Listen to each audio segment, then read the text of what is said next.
And we are back for the 2025 edition of the Africa Cup out here in beautiful Madagascar. We are in Antananarivo.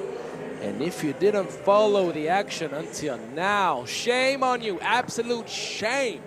Game of Thrones style. Shame, shame, shame. Of course, I am just kidding. It's Angelo Tagarakis, your host once again. Quick reminder of the rules of 3x3. You got the 10-minute game plan, the 12-second shot clocks, and of course, the 21 points to win. Whoever is the fastest to get there. Even if you don't score 21, whoever has the most points at the end of the 10-minute mark gets the prize. Are you not entertained? For those that have followed the action so far, you better be. We've had some nice surprises. We've had some confirmations, and now we've been waiting to see what Pool B and Pool D in the men's bracket hold for us. We're going to start with Pool B with Kenya and Zambia. Kenya is a team that has found success on the women's side in the past few years. And we haven't seen the same type of success on the men's side for the Kenyan program. The main thing is that Kenya has a whole lot of potential, let me tell you. A whole lot of potential. We've seen them participate in the U23 World Cup. We've seen them at the Africa Cup with some great talent that just couldn't get over the hump in the past few years. Could this year be the one? We know that Kenya is lengthy, athletic, and we're going to discover this Zambia team that will be built a bit different. It's not going to be as tall or athletic, but I tell you what, I'm very curious to find out. Right now, we already have the first 4 teams on the men's side qualified for tomorrow's knockout round that we already know about.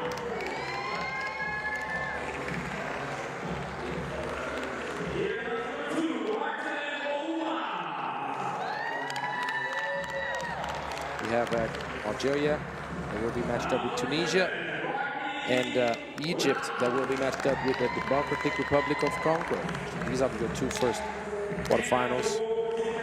We know that on the women's bracket we have Rwanda that validated its ticket to tomorrow's semifinals, finishing with a perfect 4-0 record. We're going to find out about the rest today.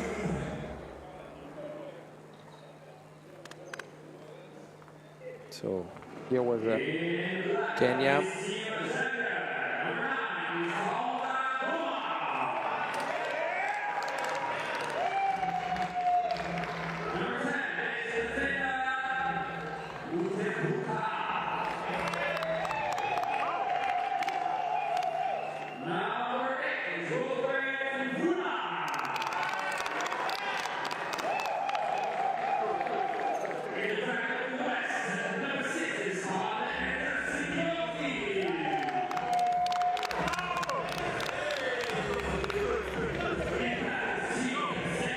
Zambia is a team built to play fast.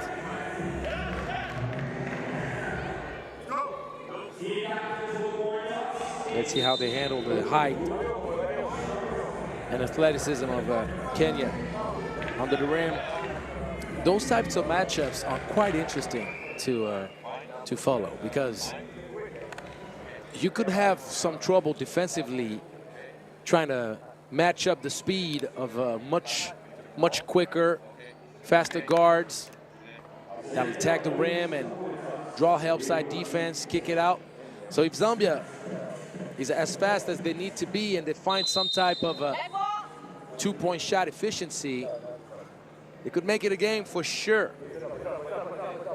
Now, Kenya will need to be disciplined, both defensively and offensively, to not rush and try to find the right matchups offensively and defensively, to communicate and stay focused. So let's have a second session for today that keeps all of its promises, and find out about the new faces.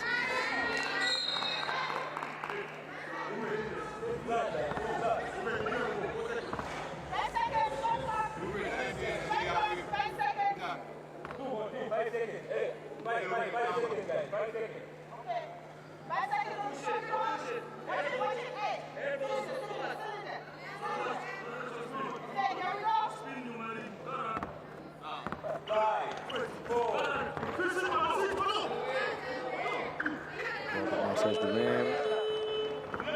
Rebound recovered. Met at the rim. Nice block, very clean, shooting it up right away. Zambia will be the first team to get on the scoreboard.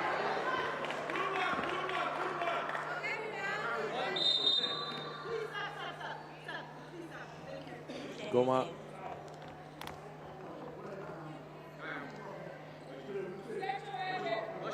Whoa. Got his own offensive rebound. You see the stands are filling in slowly but surely. The free throw will count, even though there was a line violation. Not from the shooter, but from the rebounder.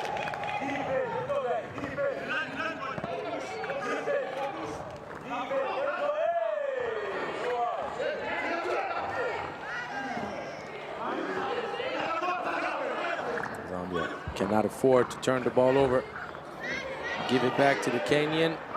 Right now it has no consequences. 2-zip. Uh-oh. The defense. It's going to be an open look. First to wait, and boom! First dunk of the day. First dunk of the game. Coach up. Hands it off. Wang has a World Cup experience with the U23 squad. Uh-oh, see you on the ground. Don't get comfortable, though. And Coach a little bit too nonchalant with that bounce pass.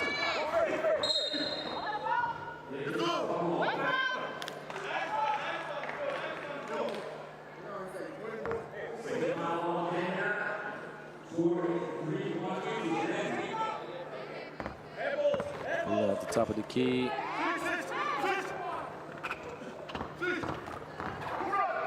Great length, the defense, clean.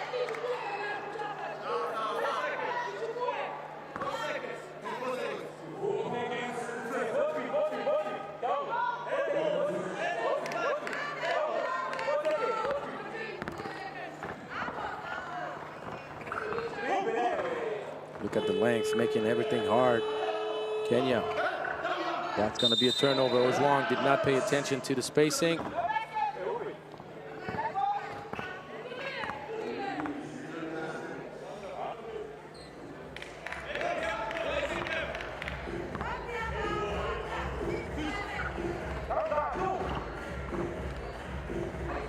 Yes, the landing space we have to make sure that the shooter can land safely. Mioti earn a pair of free throws.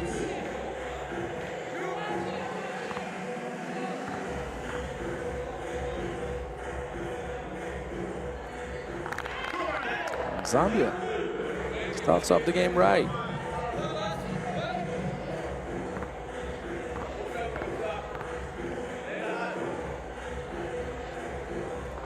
Four-point lead early. Ojwang will try it out once again, off target. Kuma with the rebound.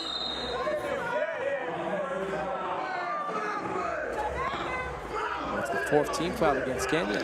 It's a poor start of the game.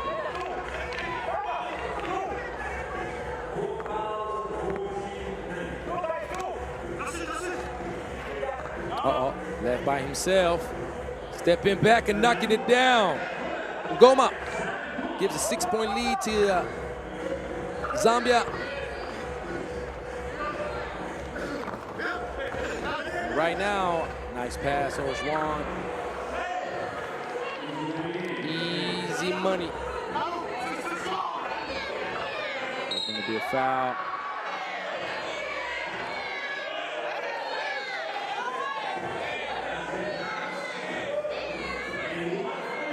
Sunday.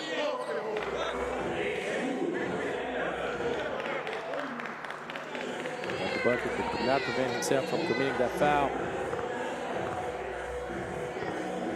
We can safely say that speed and outside shooting is beating out athleticism so far in this game. The main thing is we've seen on a few plays Kenya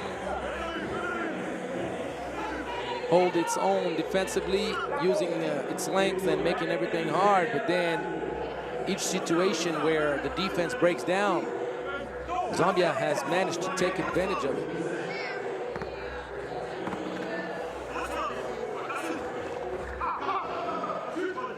Need to shoot it, can't lose sight of the 12 seconds.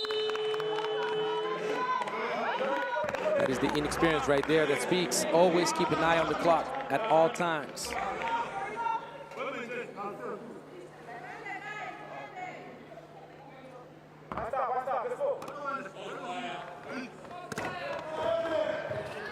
What's wrong with the mid-range?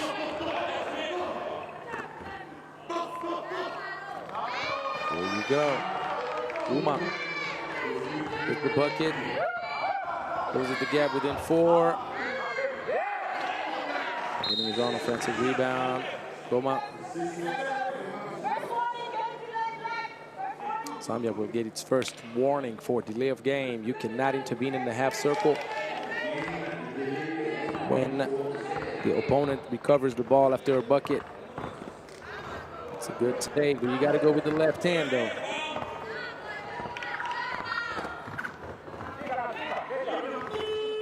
Once again, this time around, it's Kenya. You cannot lose sight of the 12 seconds. TV timeout. A quick reminder for those that are joining us for the first time. If you didn't know all the rules of 3x3, you got 2 TV timeouts per game. One after the 7th minute mark and one after the 4th minute mark. The first dead ball at each point gives you that much needed rest.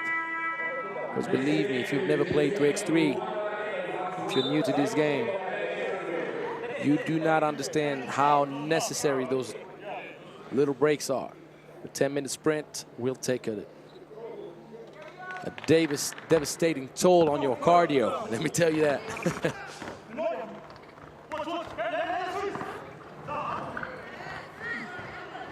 And it's incredible, the bounce on those shots from Simeoti. The elevation.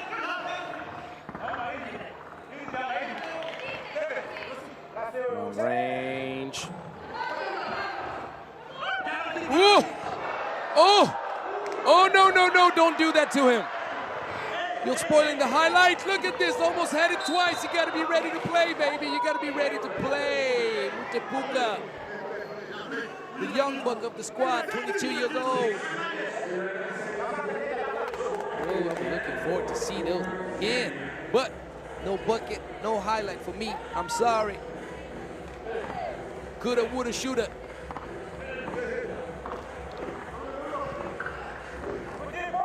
Good hands. Zambia making a statement early.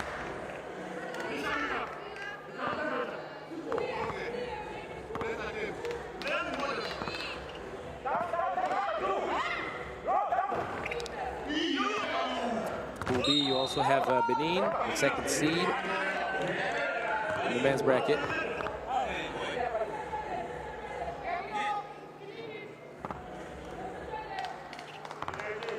So Benin is watching, saying, maybe we need to watch out for Zambia. That's going to be an offensive foul, which puts Kenya in foul trouble already. We haven't even reached the halfway point of the game. This is not a good sign.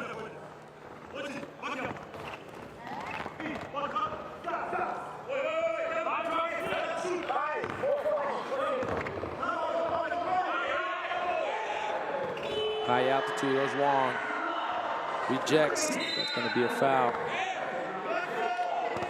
First team foul against Zambia.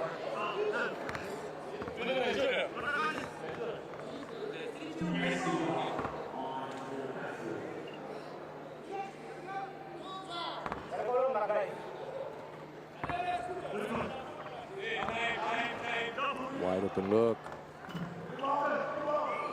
Rocks out in good effort, but he stepped out of bounds. Goma could not prevent the ball from returning in the hands of the Kenyan.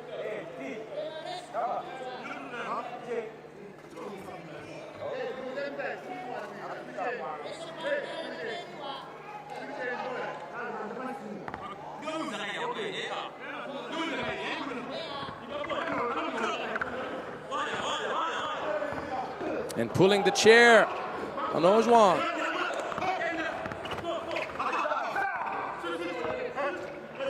Great defense. Pulling up, high arc, high jump, and wide open. He knocked one down earlier. That's the second one. They need that tremendously. Martin Uma keeps Kenyan hopes alive. Good defense, clean. Find the man, feed him.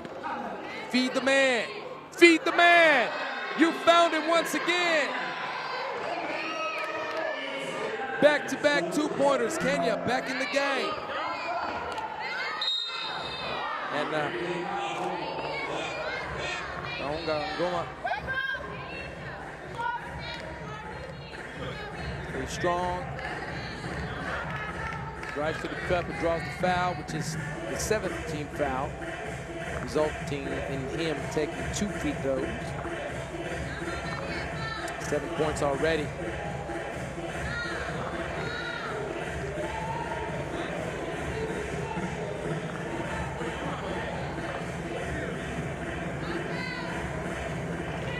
Looking out 8. One. Nice take, but you got to finish your breakfast. Unfortunate miss. Cannot give away too many of those. Ball will stay possession of Zambia. Again, ladies, we still have 1 game to play against Botswana. Showing support to the boys. Ooh, deadly in and out. Timioti. Smart play. Feet inside and the high altitude block. Uma, can you save the day? Good fake. That's the way you do it. You get blocked once, you don't get blocked twice. Sunday.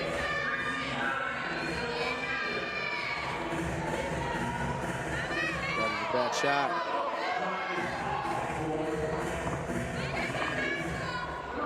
Uh-oh, going for the steal. Heads up, opening the lane up for a dunk. Only a 3-point game. Constant reminder that in 3x3, nothing is done until it's done. Good pass and good left-hand finish. Uma, they need you, baby. They need you, baby. Give them another one. 14-12. Can you respond? Uma shooting out of his mind. The great save. Find the man. Just find the man, unless you go all the way to the cup. Koja brings Kenya within 1. The ladies are losing their mind on the sideline. Uh-oh, uh-oh, daylight, uh-oh, daylight, uh-oh, daylight. Are you silly to leave this man open? You can't do that. Don't you pay attention? The man is balling out of control. Uma coming up big. I'm gonna call him DJ Uma. Another one. Another one.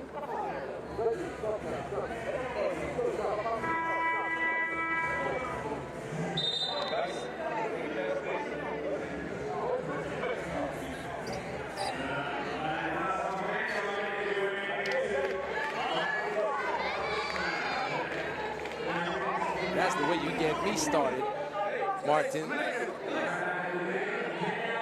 You have no sensitivity for my voice. And I appreciate that. Get me going, my man. Good defense, give and go. Better offense. It's going to be a 12-second shot clock violation. I thought it might have got it off right on time, but Kenya coming back from the abyss. Uma, what you going to do with it? Oh, he hesitated. Ojwang. Once again, getting to the cup and missing. That's the second layup that Ojwang has missed. That's not reward his efforts to go to the cup.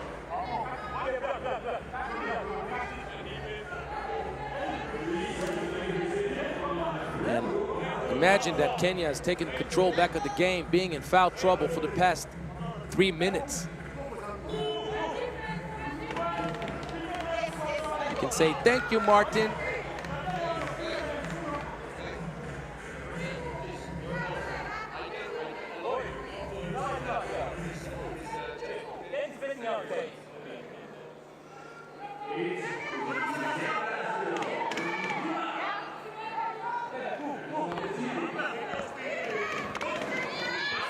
Reflection.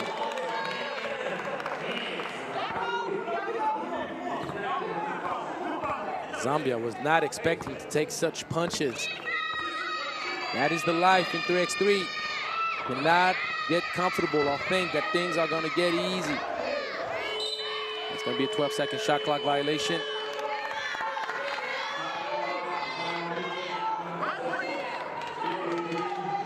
You know that song? Ooh, child, things are going to get easier. Well, it's not in 3x3. Forget about that one. Uma, mid-range, no sir.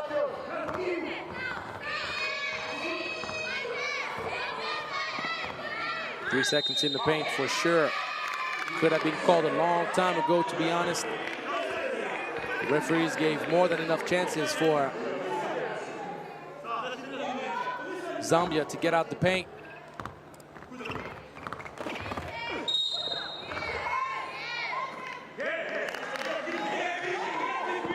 It's going to be an offensive foul. Ojwang needs to watch out. That's the third time that Kenya is getting called for an offensive foul.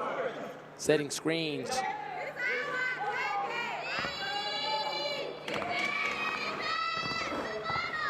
Oh, that was a beautiful move. Unfortunately, he couldn't finish. Ojwang. Kenya, the length, the athleticism I mentioned to you. Dennis Goja gives Kenya a 2-point lead. Oh, not long-lived. Big bucket getter, Taunga Ngoma. 16 apiece.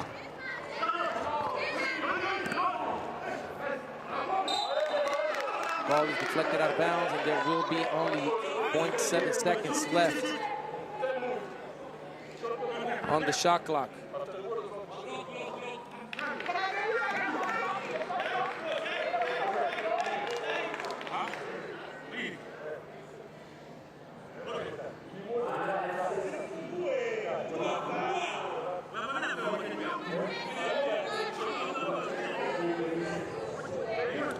I'm going to check the game clock to make sure that the shot clock is set at the right time. So it's 1.2 seconds, which gives Uma a little bit more time to maybe put a dribble down. He's going to shoot it. Oh, my goodness. Stop it. Absolutely insane shooting performance. Uma putting the whole country on his broad shoulders. He's saying, let me show you the way.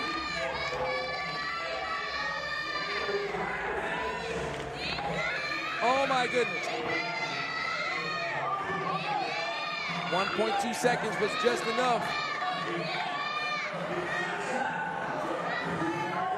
Uma now takes his time. Uh-oh, daylight. Uh-oh, no, this time around. Not gonna work. And that's the way you take it to the cup. Under control, Koja brings Kenya within 2. Not sure they cleared the zone. They did this time. Good ball movement. And rushing a little bit. Can't finish. Take it to the cup. No, give it to the man. Who else to finish the game but Uma? He didn't hold his follow through on this one. He rushed it a little bit. Too eager to finish the thing. It's not over, far from it. Timioti says, oh my drink. Ball deflected, 1.4. Kenya retains possession. Kenya requests its only time out of the game. That's the moment to do it.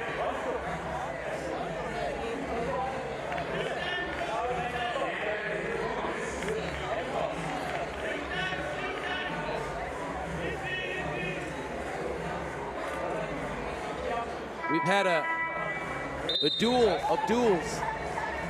Martin Ouma and Taonga Ngoma, 12 and 10. Wow. Looks like an old Western movie. Ouma, are you gonna put Zambia out of its misery? He's gonna shoot it up. This time around, the ball did not touch the rim, which means Zambia can either tie or take the lead. There will be one extra possession for Kenya, no matter what. That's a huge shot, bit of a rush. Great hustle.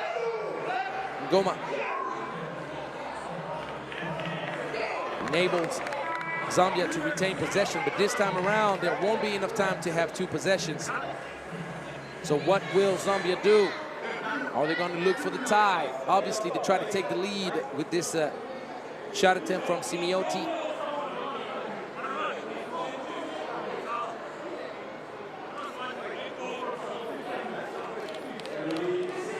Are they going to go again for the kill shot?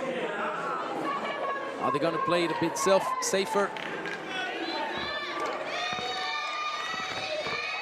Ngoma blocked. Not a good choice. No need to shoot it. Just hold on to the rock. Good clock management. Zambia needs to foul. They don't. And Ojwang, just for the sake of 21, makes it. Kenya wins it.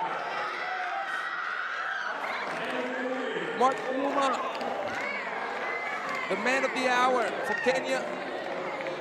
Zambia showed grit and potential, but the inexperience was felt in this game. They didn't kill the game the moment they needed to. Defensively, they allowed Ouma to get too much space and get hot. 3 straight twos gave hope, gave purpose to Kenya, which then believed they could walk away winners, and they surely did. Well, that's how you start the second session of the day. Let's watch some highlights.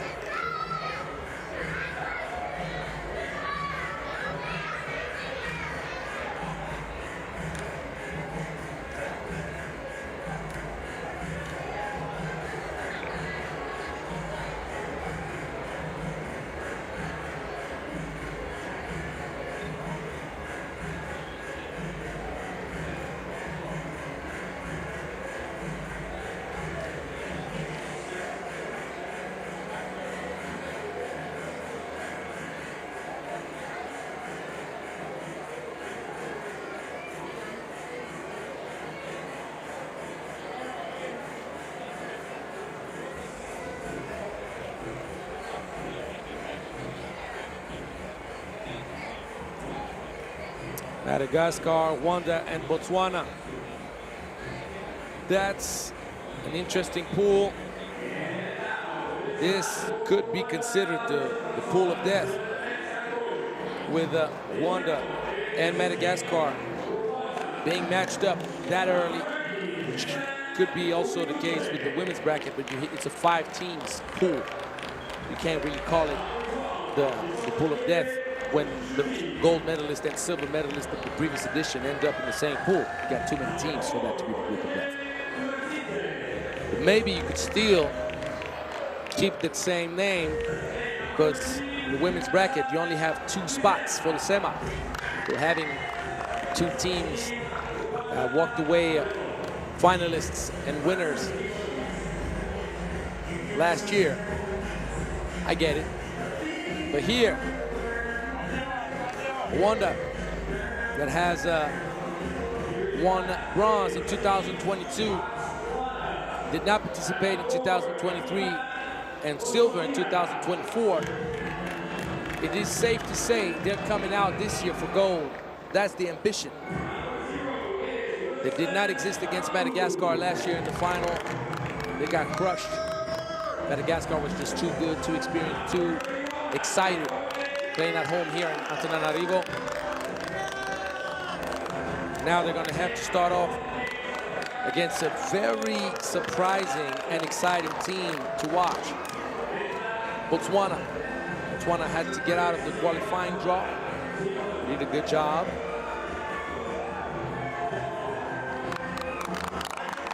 We beat out Somalia in 2017 and then took care of Comoros without any problems, winning 22-11. But now it's a different story. I'm not talking about the same level.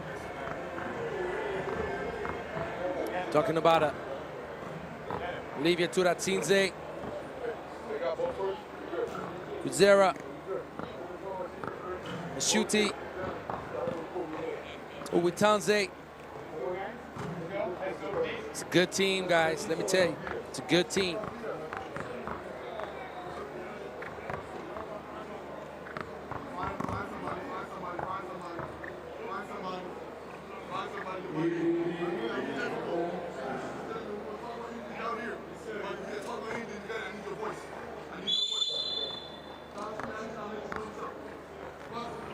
Trying to light it up right away. All right, Ubutanze setting up the pace right away. Keep an eye out for number 0, Ramabu, the lefty. And obviously, the man who has put up big numbers. Ubutanze, absolutely insane to start off the day. 2 for 2. Are you kidding me? Badisang is going to have his hands full trying to match up with Uwitanze. The man is on a mission. Watch out, my guys. Watch out.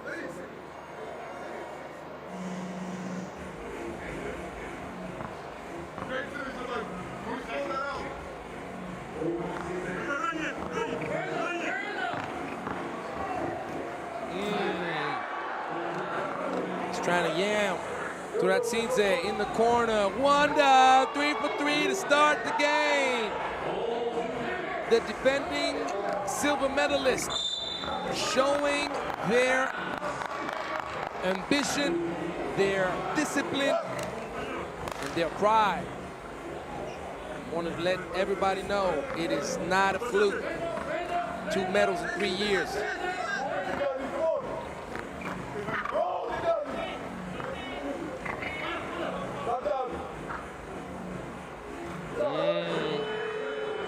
Botswana, who showed out a lot of potential in the qualifying draw. It's going to be interesting to see how they can keep up at this level of competition. A Botswana win against Rwanda would reshuffle all the cards in the men's bracket, let me tell you. Ooh, high altitude. No, sir. No, sir. Uwitanze, the man is impeccable. Let me say it again, impeccable.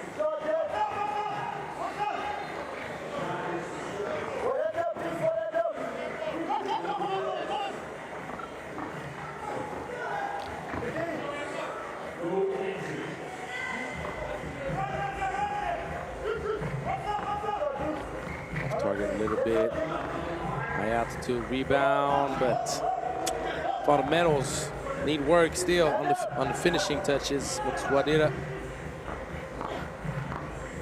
Zera. Tough matchup trying to bully Ramabu down low.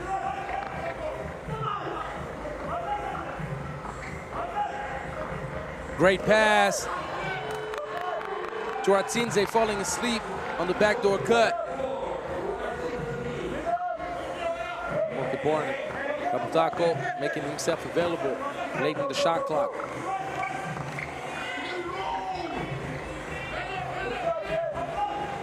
Be an air ball. Quick trigger, fast break 2. No sub.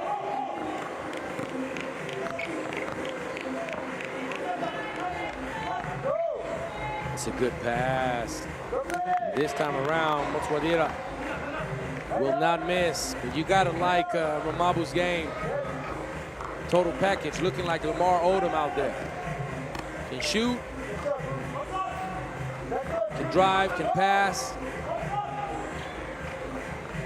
behind the glass did not work out. Uitanze, what you gonna do? Uitanze. Should have passed it out.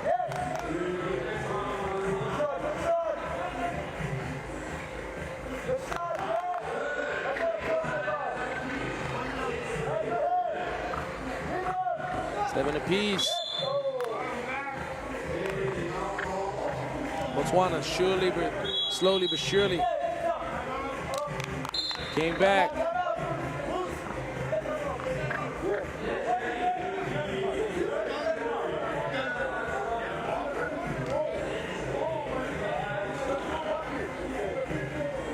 That's why you cannot get too happy when things go well early in the game.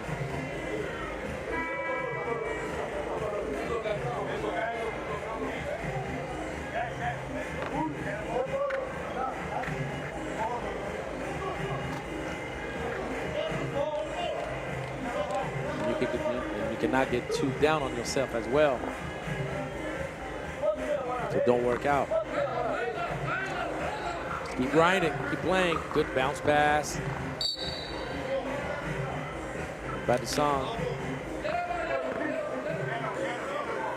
Ready to help on the opposite. Remember this, both teams, this matchup between Rwanda and Botswana, made up of kids, all of them 24 and under. Madison following up, the ball was touched, I believe. The referee may not have caught that. So Rwanda will keep the possession.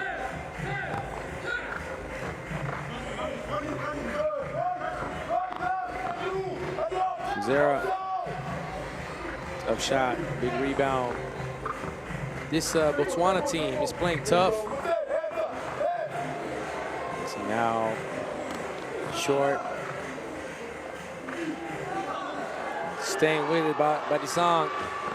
Gives Botswana the opportunity to stay in this game. Tied all up at 8. Kuratinze, who was unguardable in last year's edition of the Africa Cup. He balled out. Lefty, very shifty, good shooter. And as you just saw here, more than a willing and capable passer.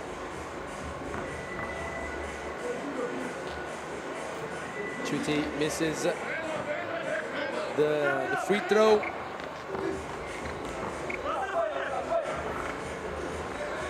What did I tell you about Botsile Ramabu? Shifty, isn't he?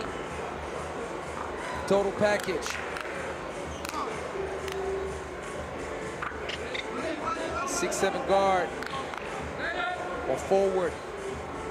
Call him simply a baller. Takes it all the way to the cup. Not a lot of whistles, not a lot of fouls in this game. So both teams are still far away from the bonus.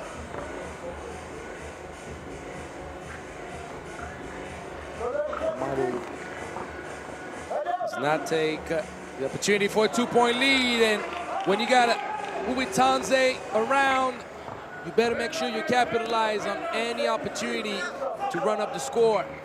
The man is a menace. And that's a big and one, sticking with it. Moswadira does not let his head drop as he misses opportunities close to the cup. He stays with it. The scramble, the hustle, big and one. This free throw, Chuti has the size down low. Capitalized on it. Don't get too eager to play defense in the half circle. That's a delay of game warning. And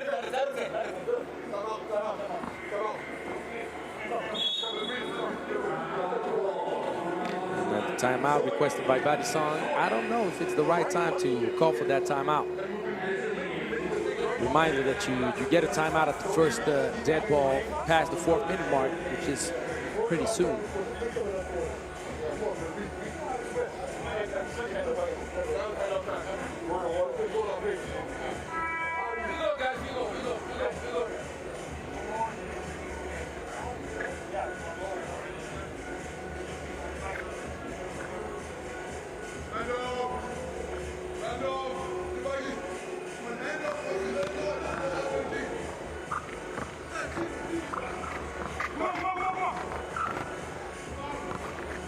Song activated the ISO mode, over dribbles a little bit, but he hustles and earns the ball back for Botswana.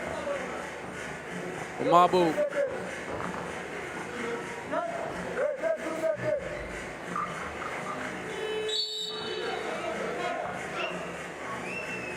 Taco. Took a hard shot in the corner.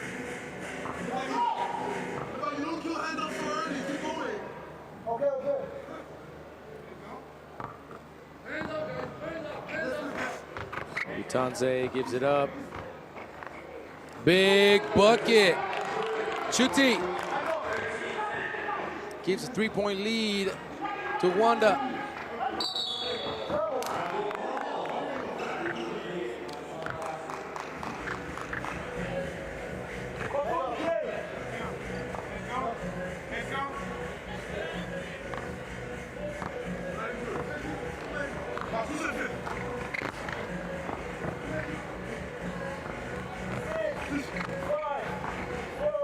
Mabu, another good look. Oh!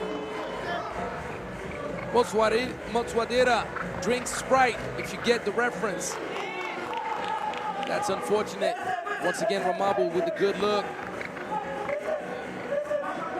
Motswadera, unfortunate miss. If Botswana wants to keep its hopes alive of quarterfinal action, they need to upset the reigning silver medalist. Because the odds are not going to be good playing against Madagascar out here in Antananarivo. Ooh, body sound. Hurt me in the Bluetooth. Utanze. Late whistle, but right whistle. Utanze earning 2 free throws. Second TV timeout.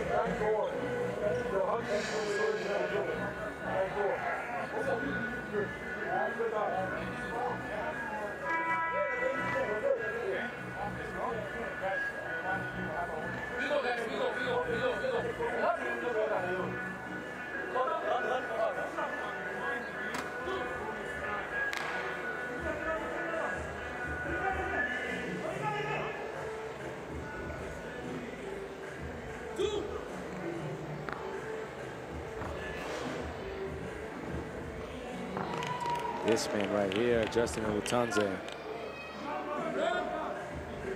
Pure shooter. Pure form.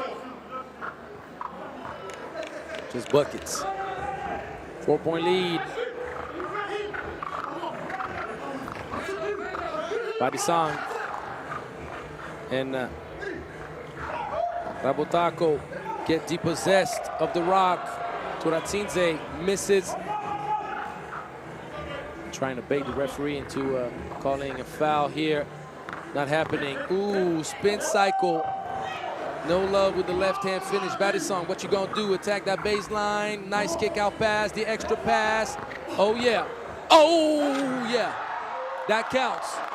It's not a thunderous dunk, but it's a bucket. Turatsinze correcting what he missed right before.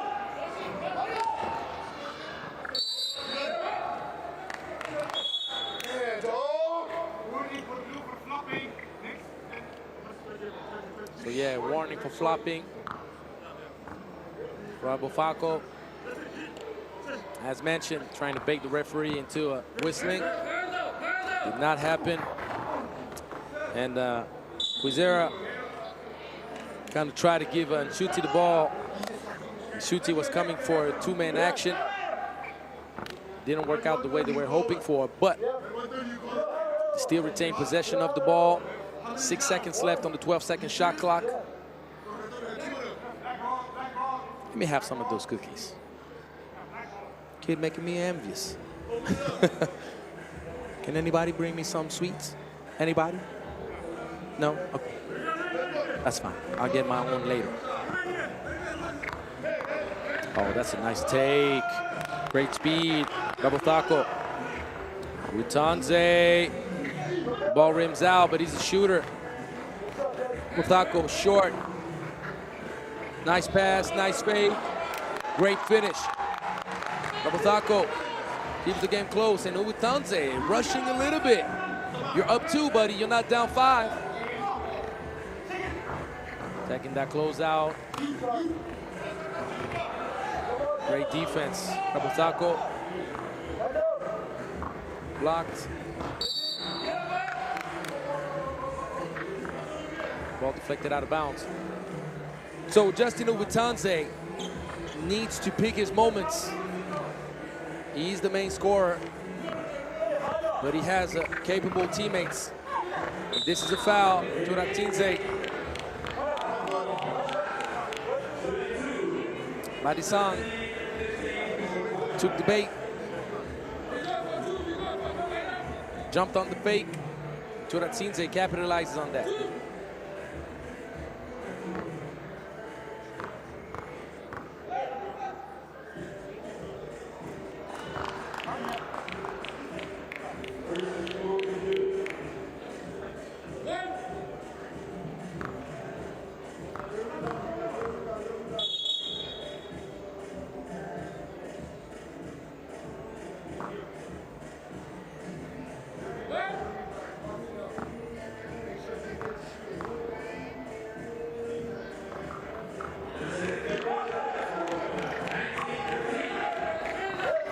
Four-point lead.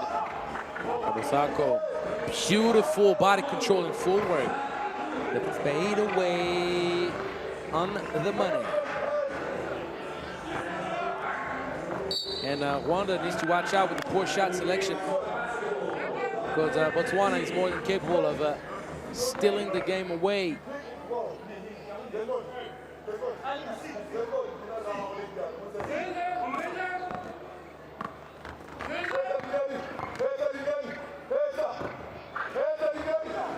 Defense, Chuti. And Utanze just does not care. He wants to finish this thing as fast as he can. 19, 16, a 2 will do it. You don't have to shoot the 2. That is a foul. 15 foul against Botswana.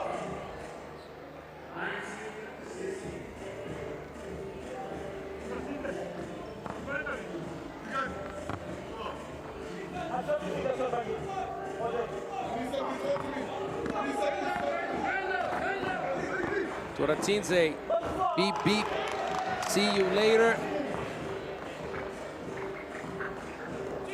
Big offensive board. Swadira. And Utanze said, I've had enough of this nonsense. Rwanda looking good, looking good. And let me tell you, Botswana looks pretty good too. No denying it. I'm looking forward to the next games with Madagascar. Ooh, Pool D, the group of death, for sure.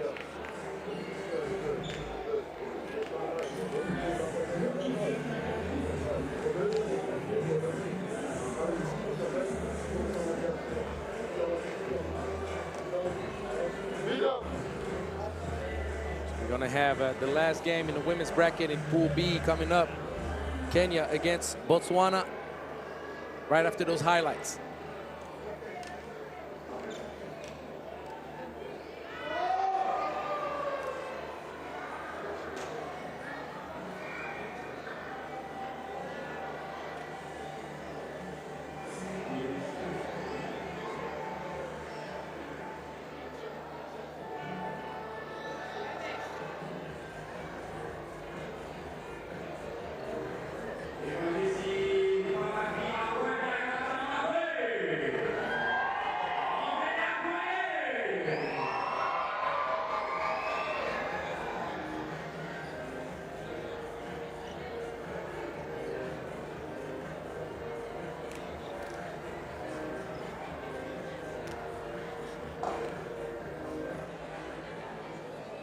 So as you see the standings in Pool B, Kenya, no matter what happens against Botswana, will move on,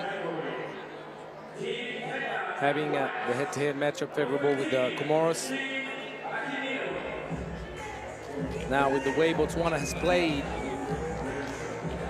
doesn't look too promising. But the great thing about 3x3, each game is another day, it's another book, it's another story.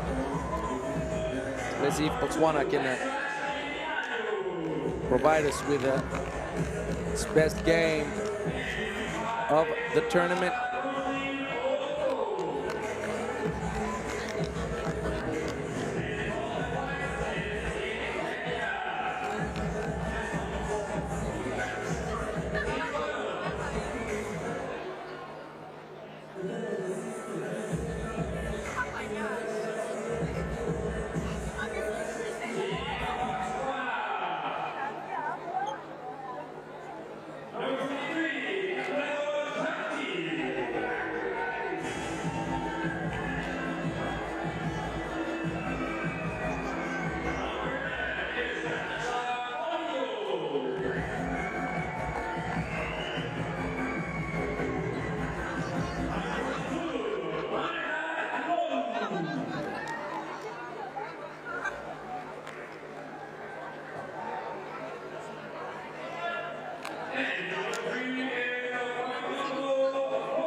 Let's go, please.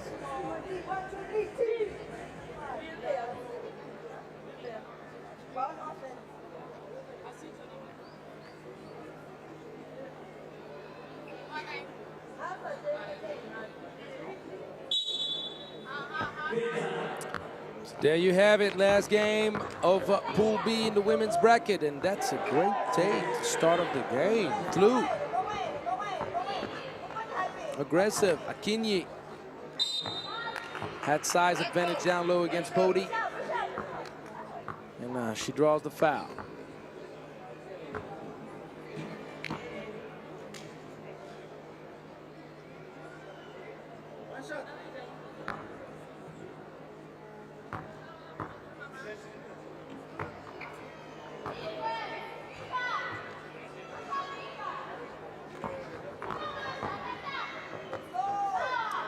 Rejected.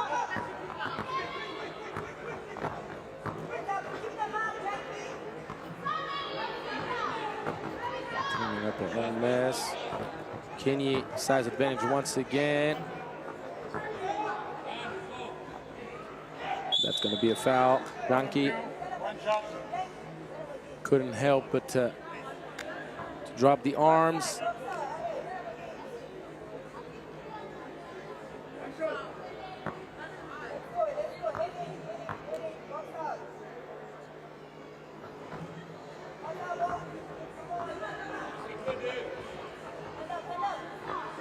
Kenya off target.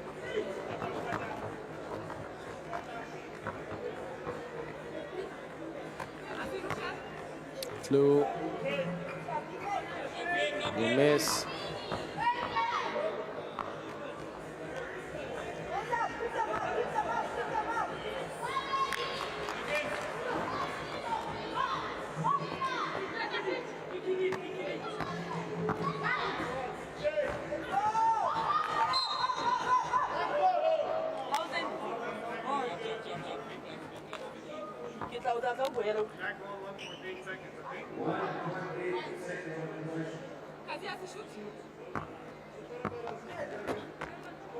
Trying to beat out the shot clock.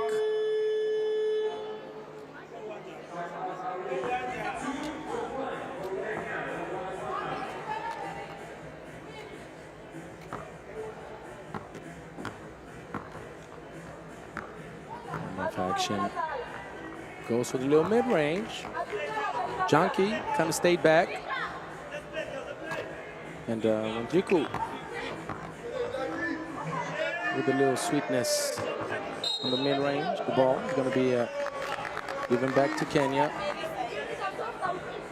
I haven't mentioned her yet, but obviously if you followed the competition, you know that Esther Minayo, just the moment that I'm mentioning her name, she was about to get a bucket. Unfortunately, she did not put the finishing touch on that little spin. But Esther Minayo is averaging over 7 points per game. And she is the 5th leading scorer, having played one less game than the 4 girls ahead of her.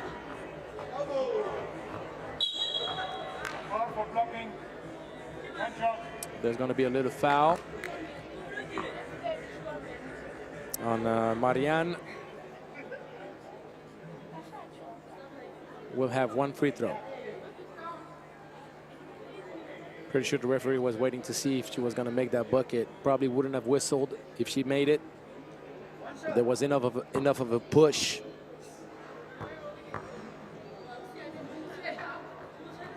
But as she missed it, referee called it. Pody. Swish. Akinyi cannot respond.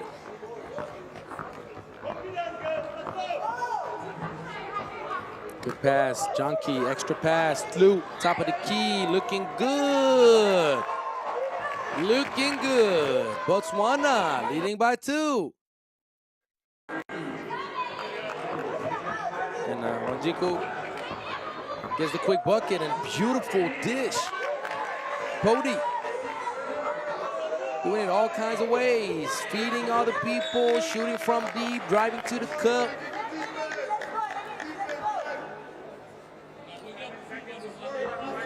Pody is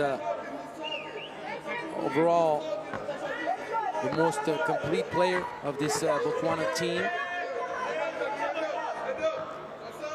Going long range, Akinyi. Offensive rebound with authority. She gets another one. And scored. Nice hustle. And look at what I'm saying, guys. Pody.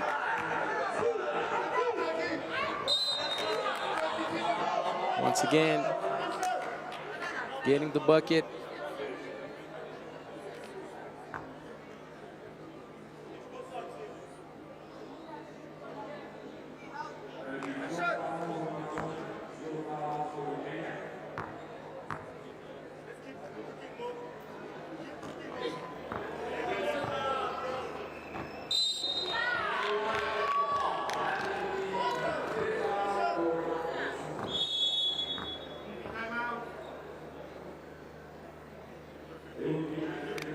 He averages 4 points per game.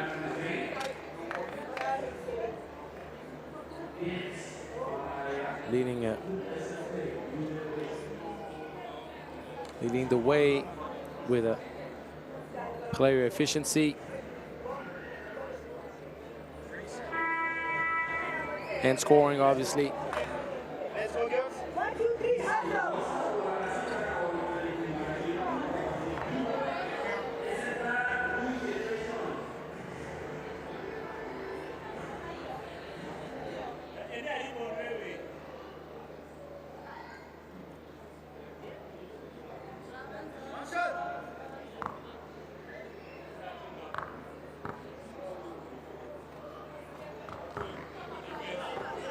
Kenya knocks down the shot to tie things up. 7 apiece. Tlu.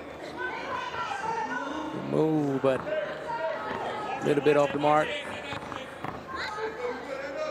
Nayo, short. And Kenya has been dominating on the offensive boards. Oko, it was a nice driving kick idea, but it was a poor driving kick execution. Trying to find the best shooter of the team by herself in the corner was the right thought process. You got to make sure she gets the ball in her hands. Completely off target. Hands deflecting the ball. 7 apiece.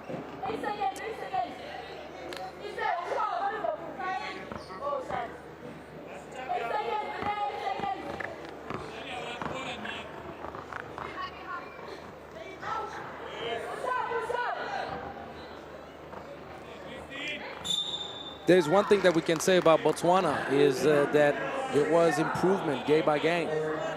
They lost 21-9 against Rwanda, and then they played it close to the body with Comoros, 15-11. Then 21-12 against Benin. Can they keep their improvement steady? You got 6 minutes, and they're already more than halfway there.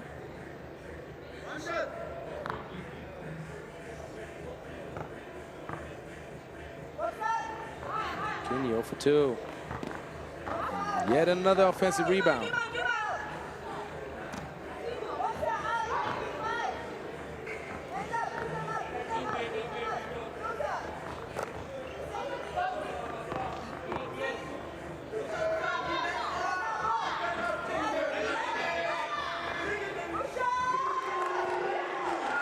Hey, Botswana leading by 2.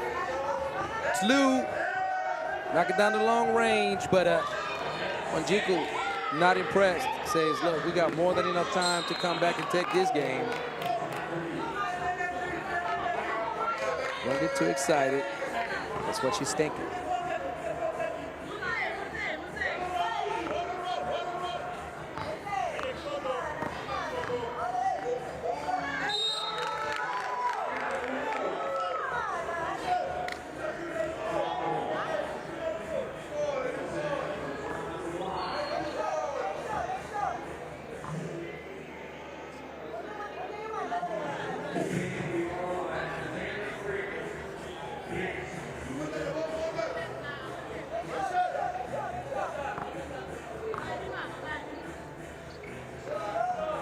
Free throw.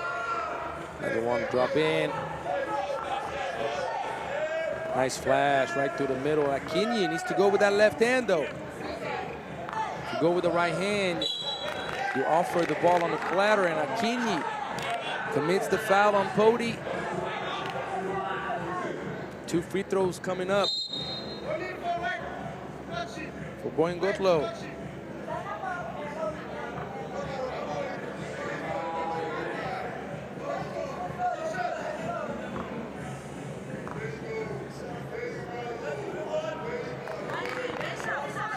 Botswana does not convert on those free throw opportunities. It may give too many chances to Kenya to come back. Good thing that second free throw goes in. Already 10 points at the halfway mark. Botswana, as mentioned, steadily improving in this competition. Nayo, too long, another offensive board. Nayo's thinking about it. Another offensive board. We're getting close to having, oh, Pody locking up. We're getting close to having double digits offensive boards in favor of Kenya in this game.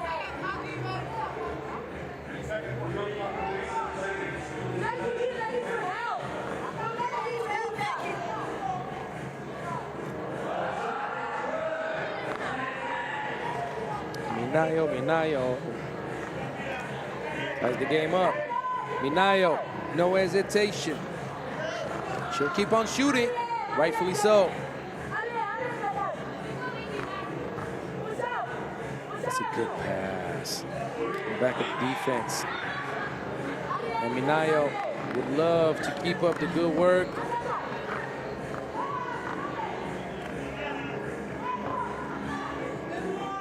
Chunky, tough finish.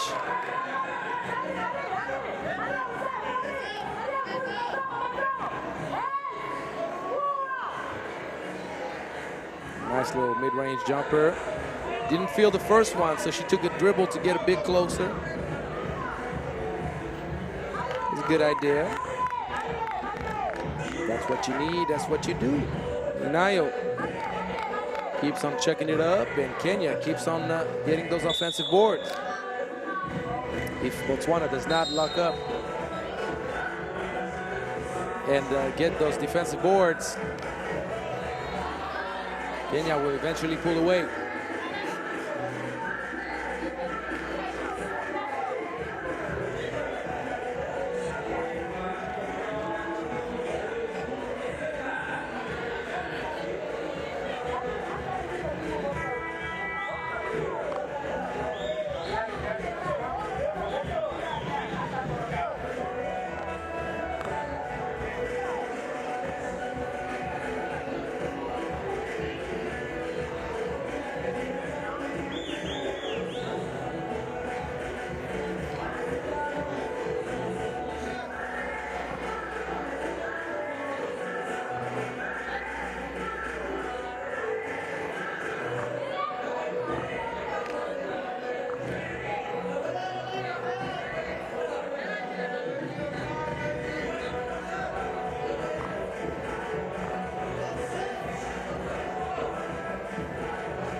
Two, top of the key.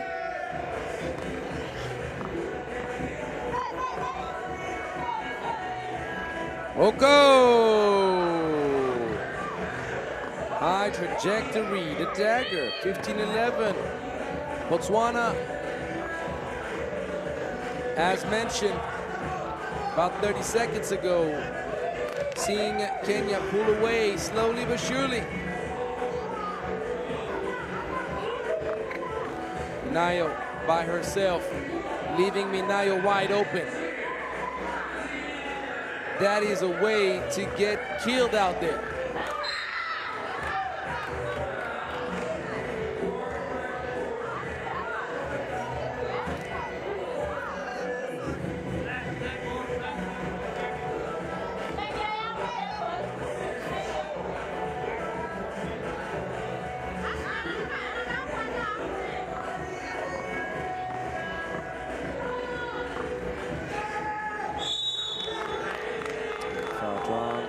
Bodie winning the free throw.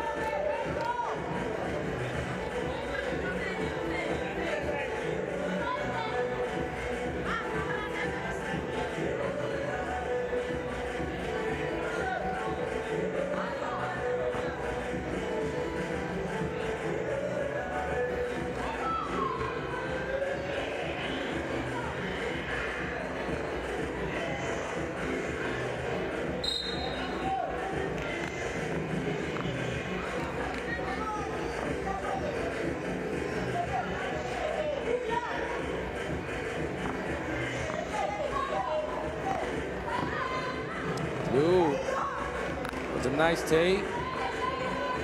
Fake pass and everything. Minayo doing her own version of it on the other side.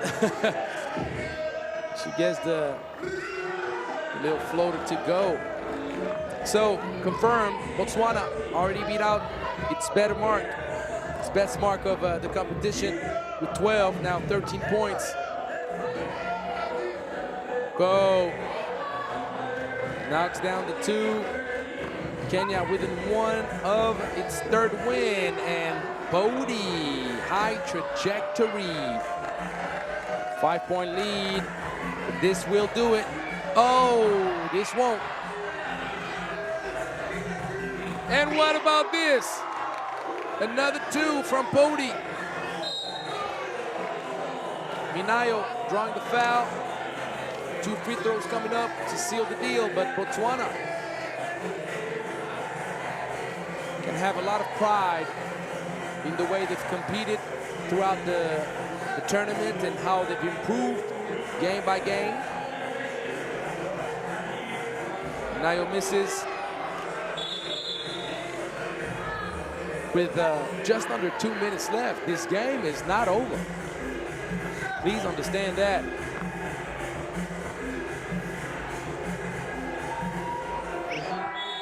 It is now. Minayo seals the deal. Botswana. Tlu. I agree with her. Good job.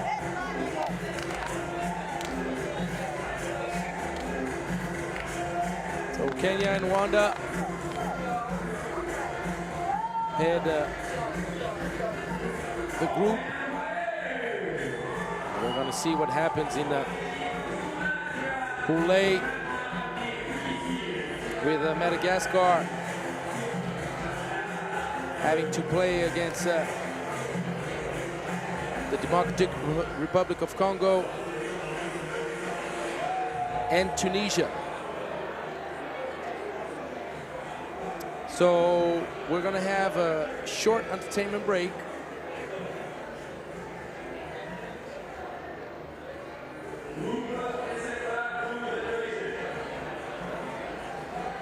Next game is going to be at 25.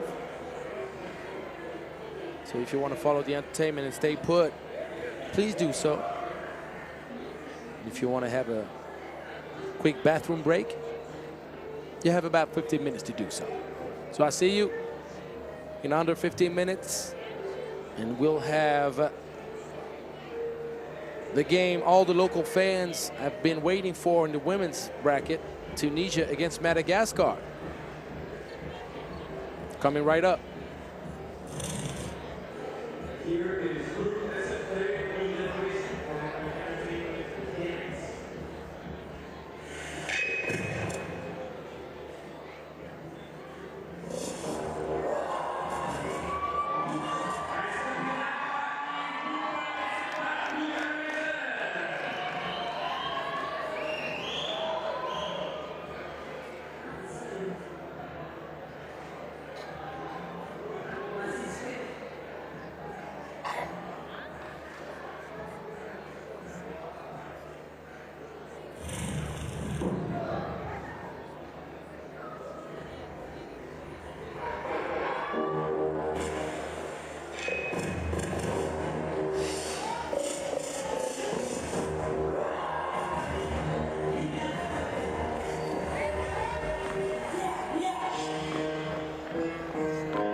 This is one of the games that the crowd came to see.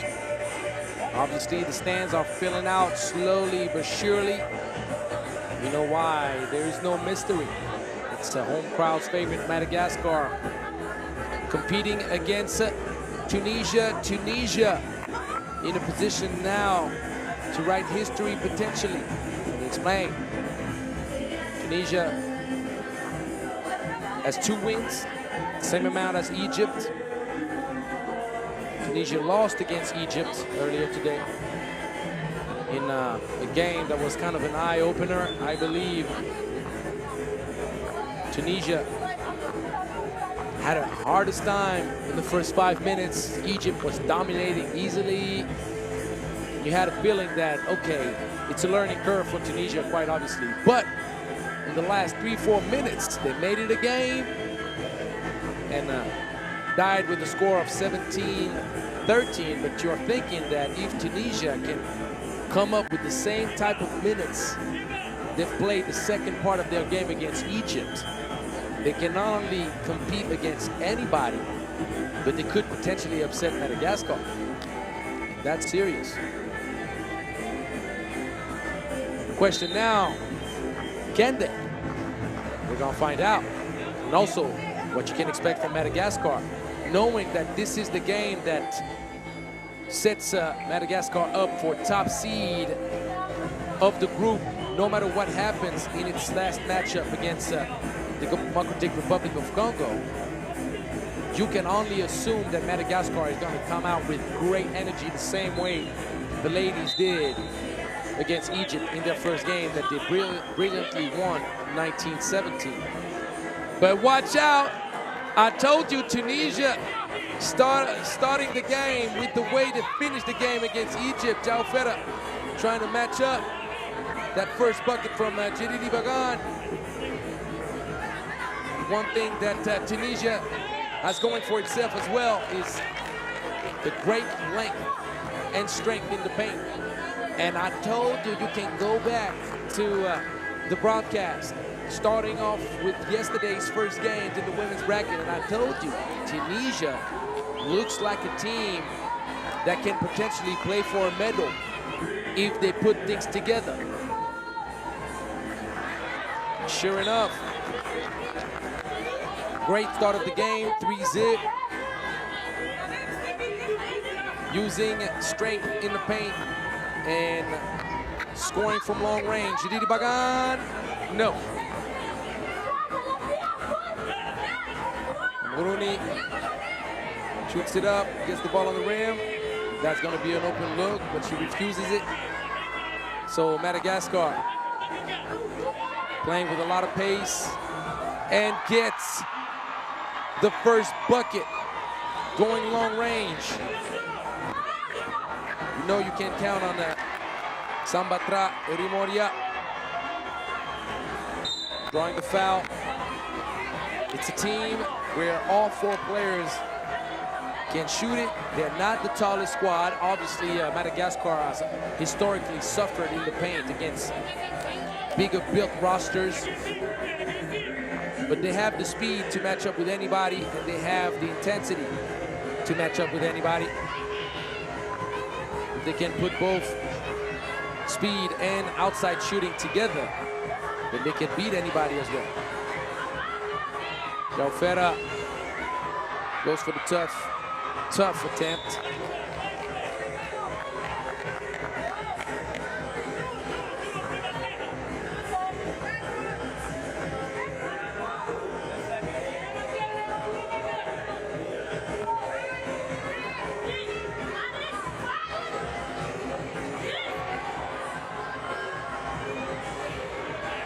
Good defense, that's going to be a trouble.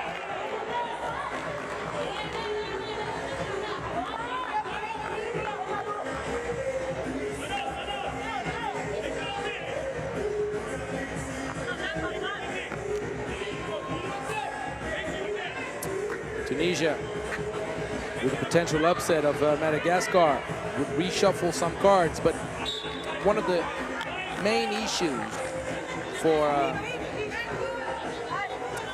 Tunisia is the low scoring. Only 41 points in 3 games, knowing that Madagascar scored 37 in 2. In case of a 3-way tie with potentially Egypt. Even though Egypt still has to play against Uganda, and I have a hard time conceiving that Uganda would beat out Egypt in a matchup in this competition, especially with a game that Egypt desperately needs to punch its ticket to the knockout round, well, the medal round when it comes to the women's bracket, because it's straight up to the semifinals, no quarterfinals. So Tunisia now, in case of a head-to-head matchup with Madagascar, a winner from Tunisia could knock Madagascar out of the tournament. If it's a big win in a low-scoring game.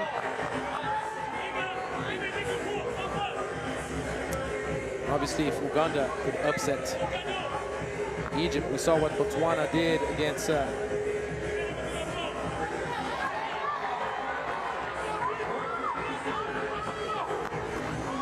Rwanda in this last game.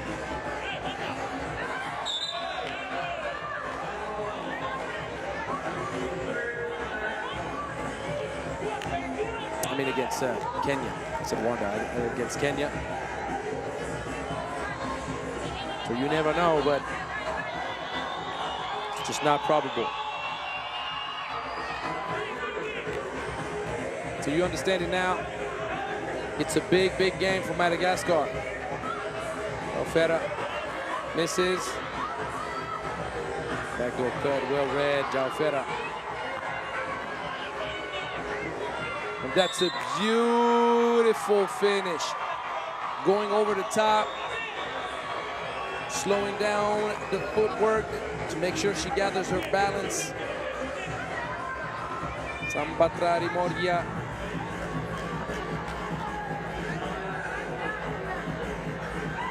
This is the free throw, but defensive board saved.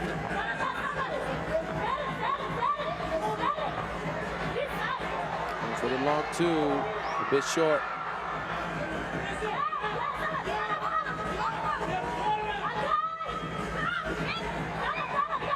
If Tunisia can settle down, that's going to be a foul. Batrari Nyora.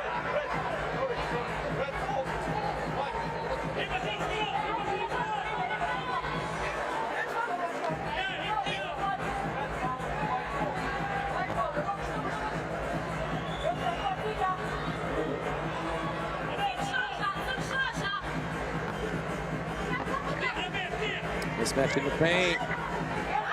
Well identified, but the pass was not good enough. You got to lob it up a little bit. One way that Madagascar can minimize the impact of the mismatches in the paint is to put tremendous ball pressure on the ball. And so far, they're doing a pretty good job at that. Fera off target.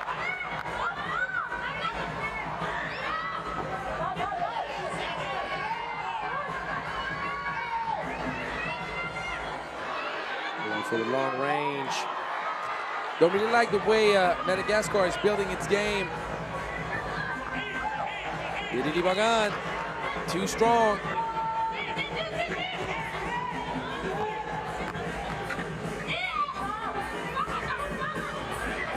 Fera misses the lay. Point lead. Bidi. Copy pasted whatever João Fera did, not a good idea.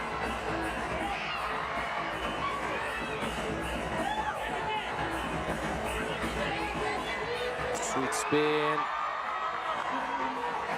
Left hand finish, the backdoor cut to respond to Andrea Majarina's bucket.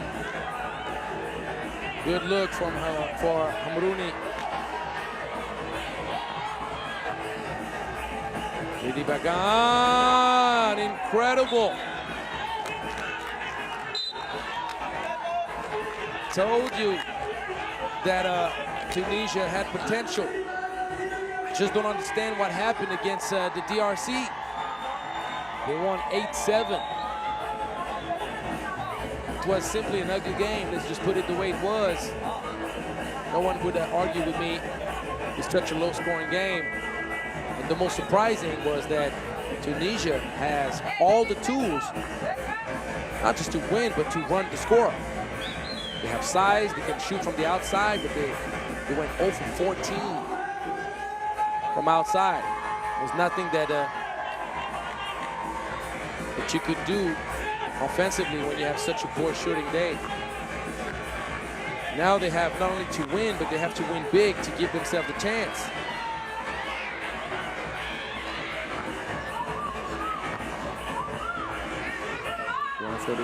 Tabariki! Oh, Hibit Ben Ruma putting Madagascar's head on the water. Mismatch sitting down low. 15 foul against Madagascar.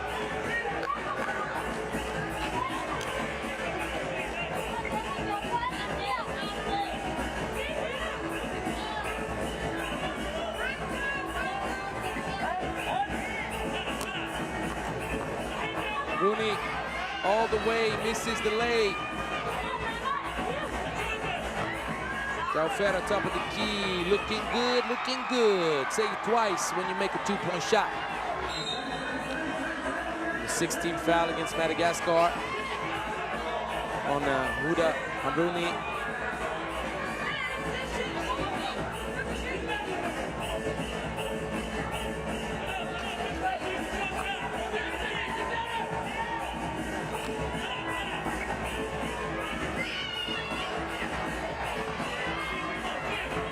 Ball recovered.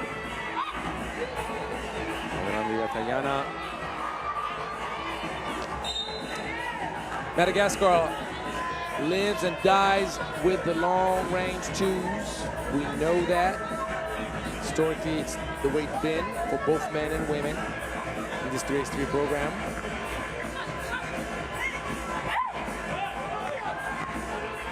Next foul will give 2 free throws. You saw that foul coming a mile away. If Tunisia beats Madagascar, I'm going to have to bring out the calculator and look at the different scenarios.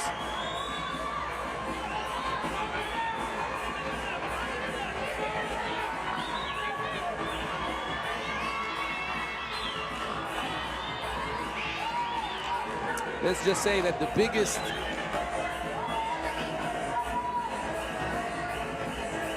gap in the potential win for Tunisia, the better the chances.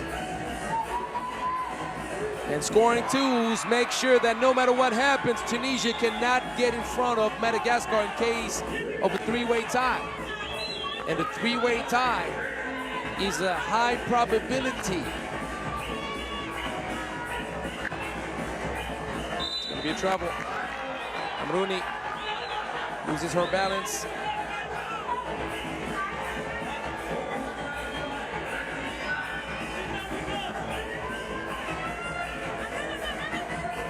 Jalfera, booyah!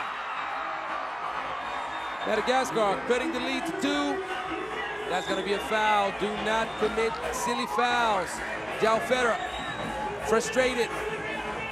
That is the inexperience right there. You have new faces on that Madagascar squad.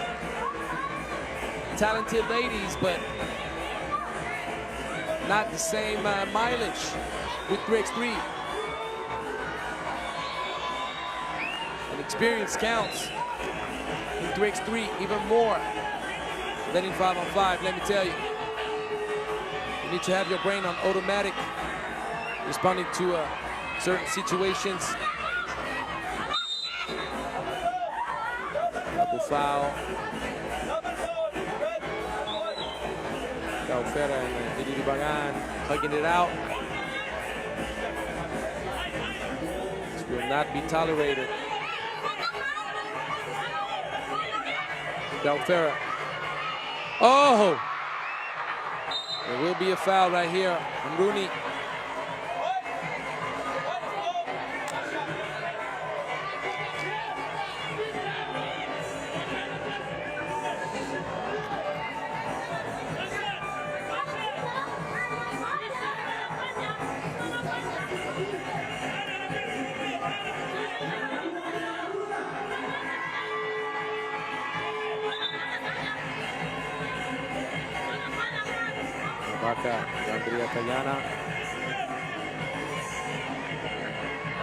Makes the free throw. Tunisia is far from foul trouble, and Madagascar needs to watch out for fouls. Idiribagan, tough shot, the offensive board. BD gives it up. Hamrouni with size advantage, doesn't get it to drop.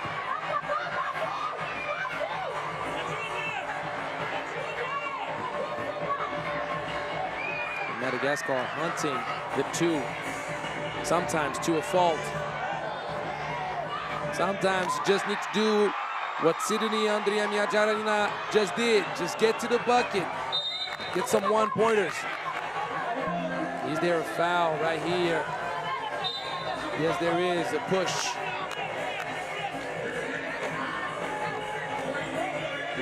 On the rebounding end, sending Huda Hamrouni to the free throw line.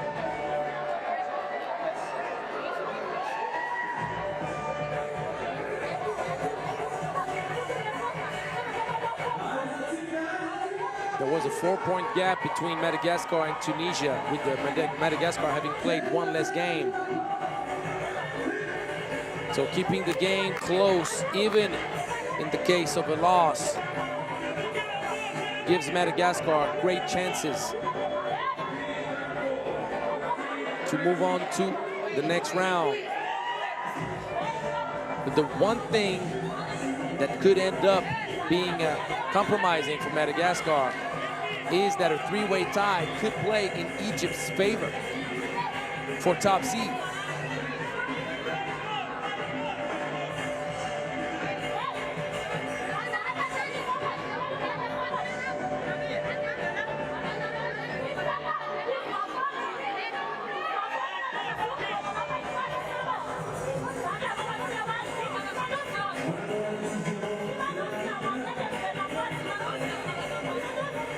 the foul against Madagascar on the rebound? Or was the foul against Huda Amrouni and Tunisia?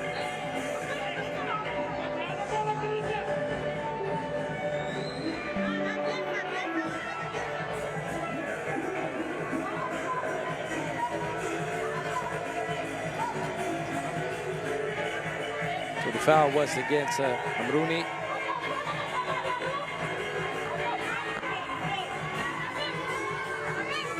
Madagascar has the ball, drive it to the cup. Andrea Tayana ties things up, 14 apiece. Tunisia loses, Tunisia is out.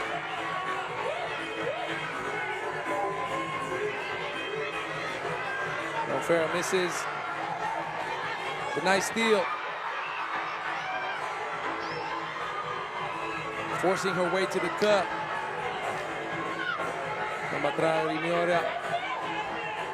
Doing a little too much. Great hands, no foul. She makes up for the turnover. Jaufera, that will be an and one.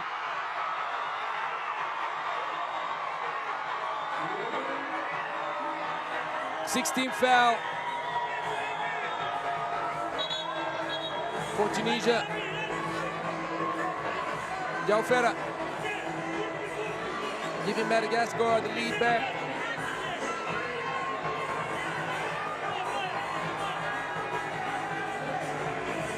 Now Madagascar leads by 2. Rooney, great move. Mismatch clear, favorable. Down low. To Hamrouni. Jaufera, second time around that the ball rims out that way. Cruel landing, but Madagascar is still leading. Oh my goodness, Hamrouni. Great body control to get this bucket to drop. Even with the defense all stuck on her. That's going to be the 17th foul. 2 free throws coming up. The help side from Jerry Bagan. A little bit late. Tiny bit.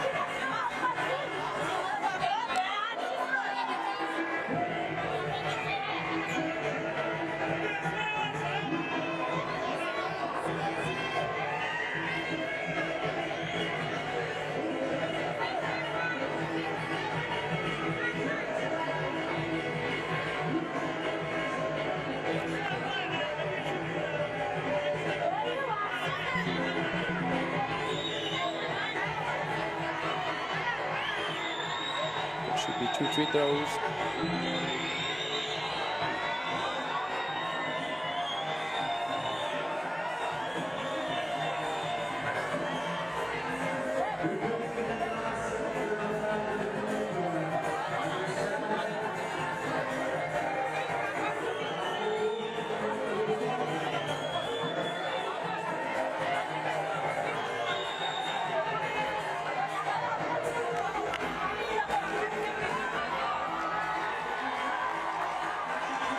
Already knew that. 17th foul.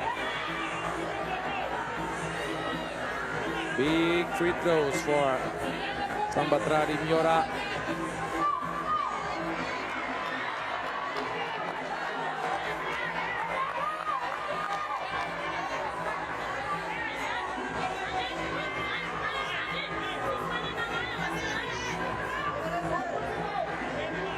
One for 2.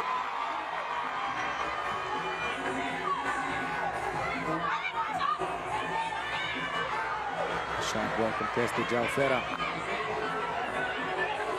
Will spin once, spin twice, hands it off. There's a pass to make. Sidney did not make the extra pass at the top of the key. She forced it up. Madagascar needs to watch out. They cannot afford to make a foul right now. Double bonus pending over the heads of the Malagasi's. Don't do it to yourself. That's all I gotta say. Don't do it to yourself. Double bonus. Should be called double pain.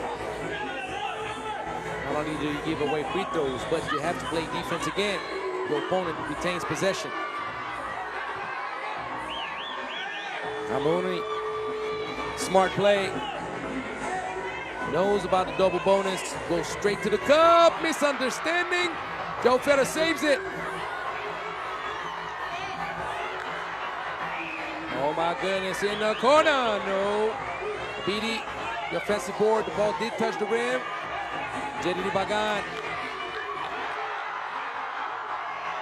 won't get the whistle twice. You gotta earn your points down low.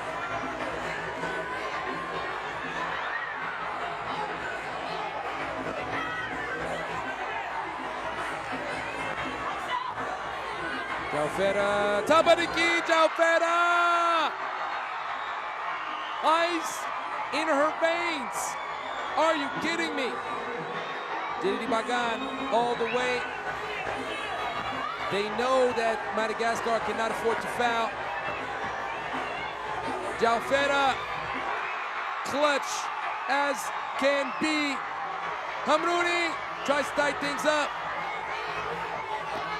BD goes up, misses. Clock management is essential. Jaufera will try to finish things off. She has speed. She uses up that speed. Can't finish. No need to shoot. This game is soon to be done. There's a time difference with the shot clock. I'm not sure about that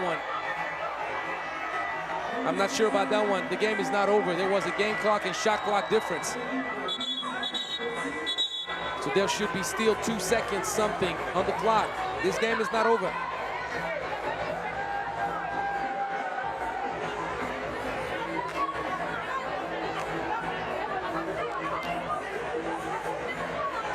The informations that we all had, we're only using our eyes.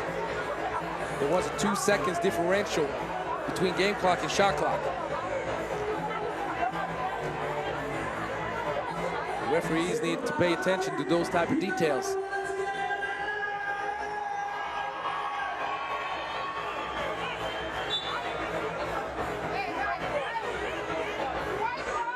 So Tunisia has the ball. 2.1 seconds as expected to try to send the game to overtime.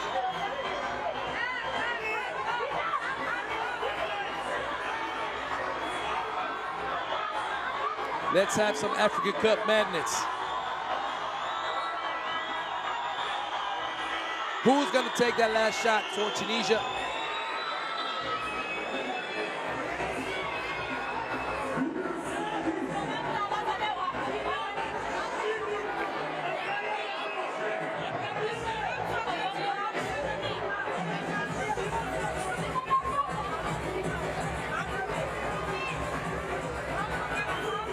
.1 seconds. You don't have time to get too creative. Oh, close, but no cigar. Madagascar, top of Pool A.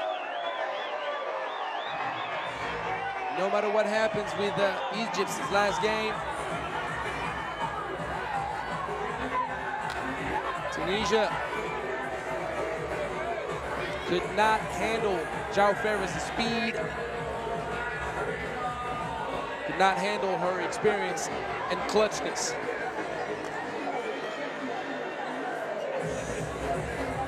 And now you saw Jaufera. This is the biggest bucket of the game to give a 2-point lead late in the stretch to Madagascar.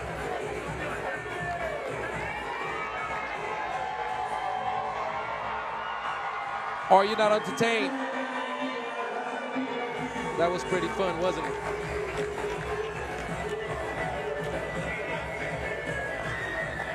So, let's go to the men's bracket.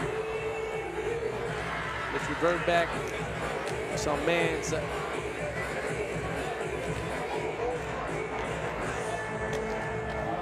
Pool B action.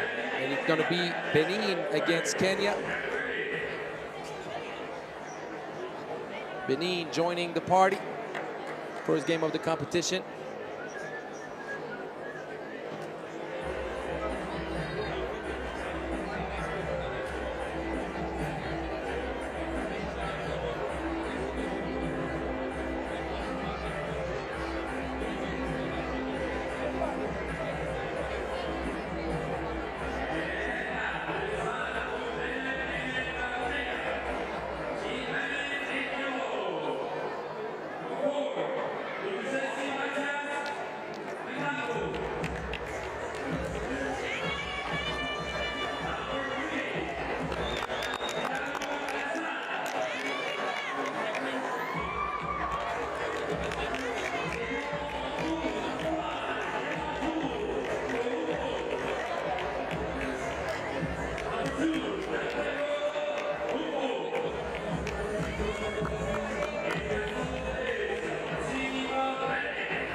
So Benin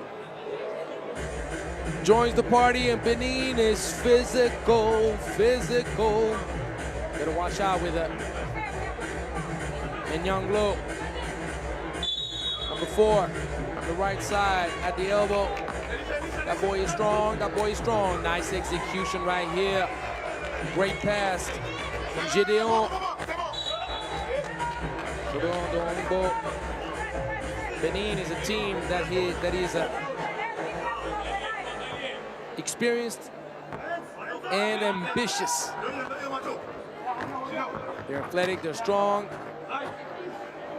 and they're motivated to show everyone they're coming out to play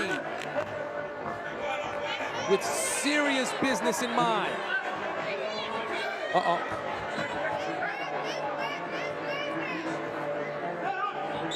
little bit too far off the paint.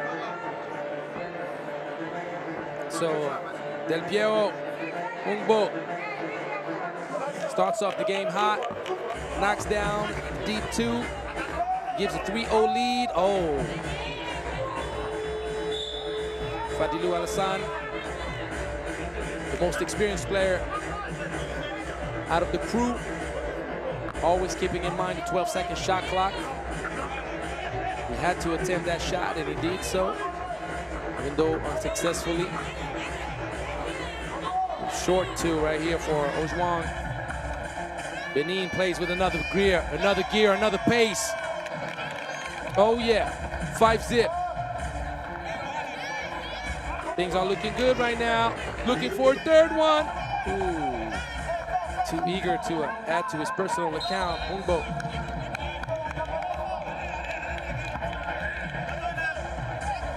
Humbo will take a quick breather.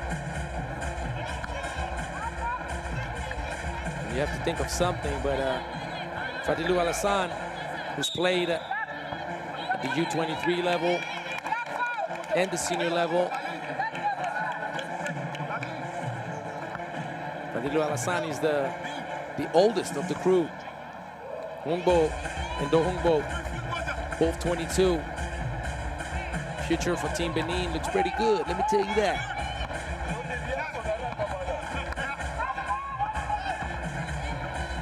Good feed inside, beautiful pass from Koja. And a good finish from Sunday.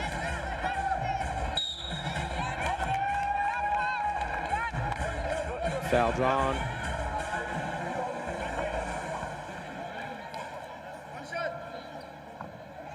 Ongbo.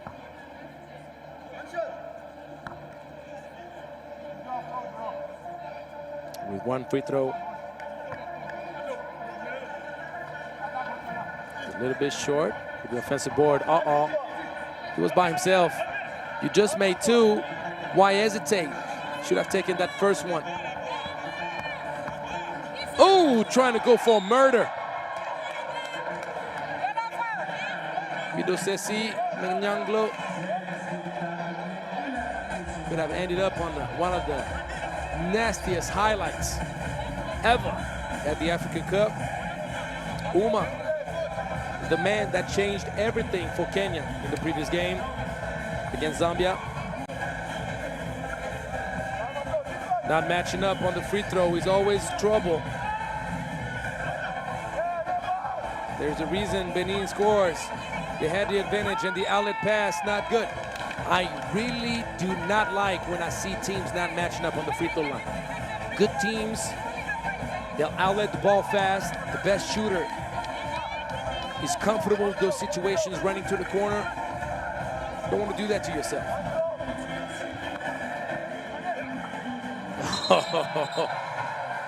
The big hit, the big shoulder hit, a little too much right here.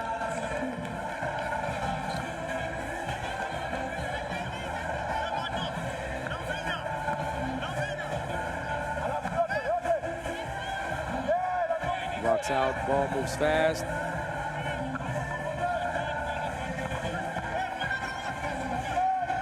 It's a tough shot. Fadilou Alassane taken down.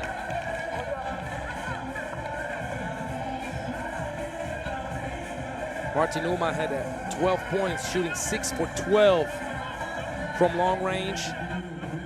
Can he replicate this type of performance? If he does, Benin is in trouble.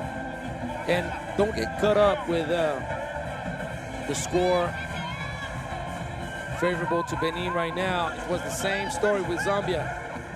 When Uma started getting hot, everything changed. The whole story took a different turn.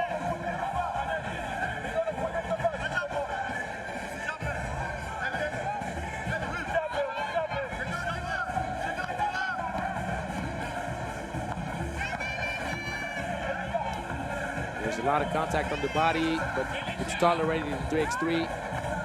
Ojwang missing the layup. Ojwang has had a hard time in the previous game against Zambia to get those buckets. He gets to the cup, he gets to the lane, but he misses. Oh, you gotta get out. You gotta get out. Benin recovered control of the ball. And if it's for a split second, once this happens, you have to either dribble it out or pass it out. Possession changes. You have to clear the zone.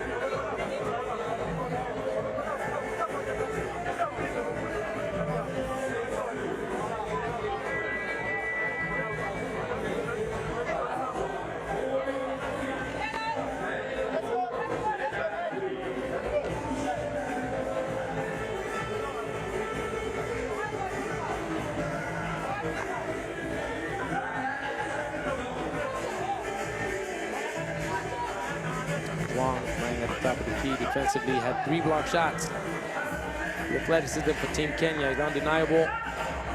Great defense right here, Koja and Sunday covering the paint well. Uma, no sir. 2 seconds, got to shoot it. It should be a shot clock violation.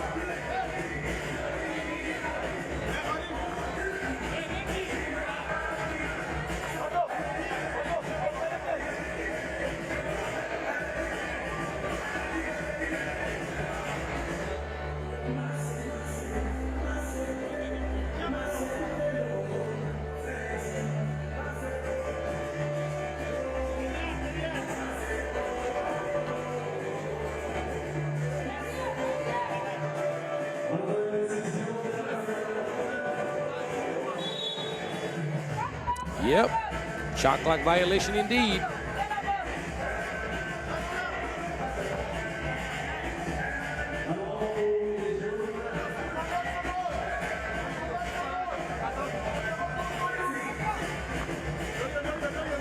In with the ball, leading by 4.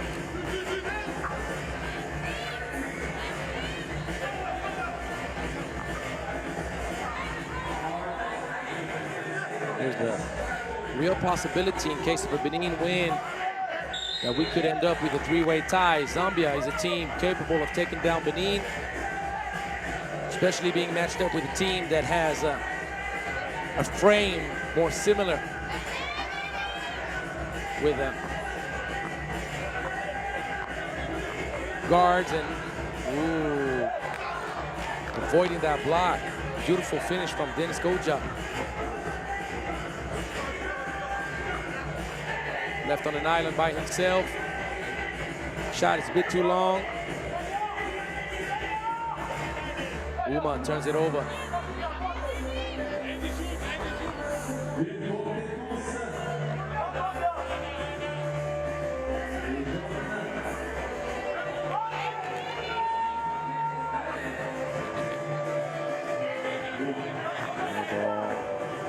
Getting up 4.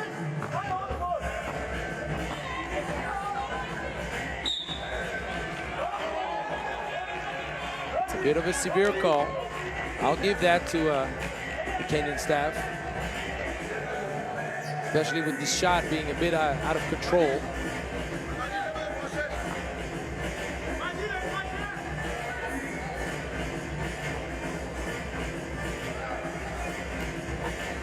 But no consequence as the free throw is missed. Wang, ooh, beautiful forward, Alicia. See you, buddy. Baseline turn around. No dribble, nothing. Clean.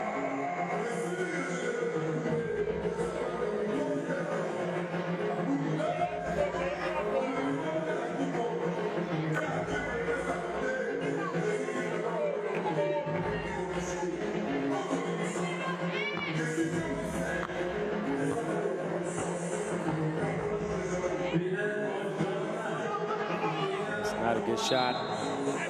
Was well covered.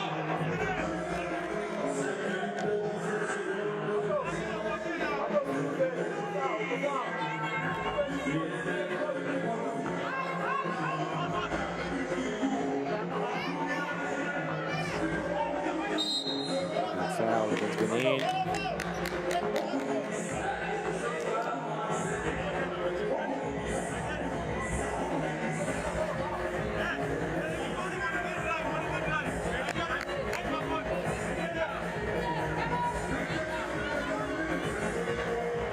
Benin now needs to avoid next foul. Low scoring game, but foul trouble is looming.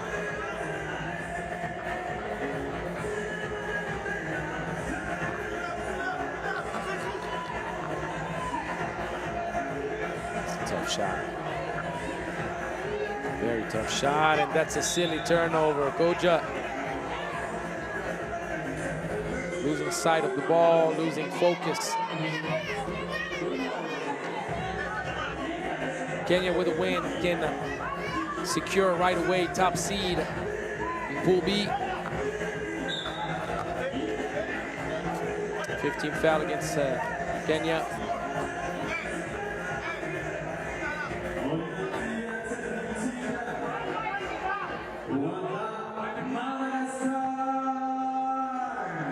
Range off target.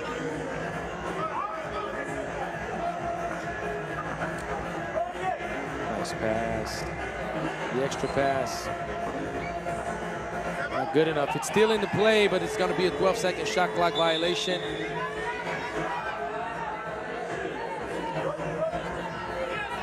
Not the most entertaining of games right now. The game is not clean on either side. It was promising the first few minutes, but the intensity level has dropped. Benin is in foul trouble already. The quality of shots is not there. A lot of silly turnovers, a lot of bad shots taken.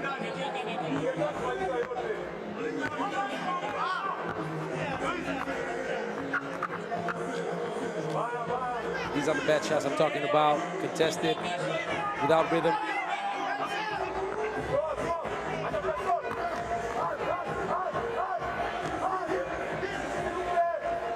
Very poor setup. A lot of dribbling, little construction. So you have to give credit to the defensive intensity. I'm not going to take that away from the kids, but still, I've seen much better from both teams, and I'm expecting much better. Nice cut. The N1. Kenya closing in. That's the 7th team foul against Benin, meaning that now Dennis Koja has 2 free throws to potentially tie things up to 7 apiece. He's going to get some extra rest with the second TV timeout before shooting his free throws.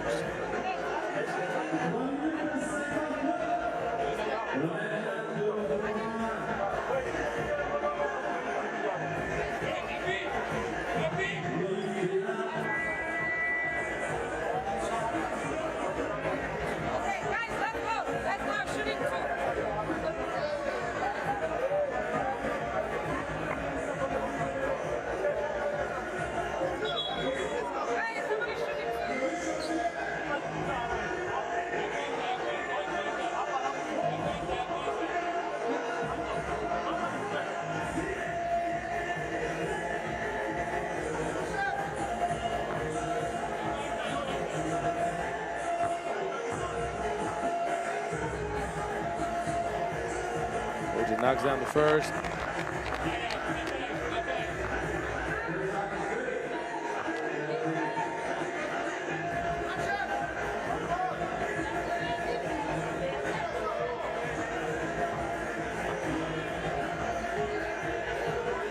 Two for two, 7 apiece.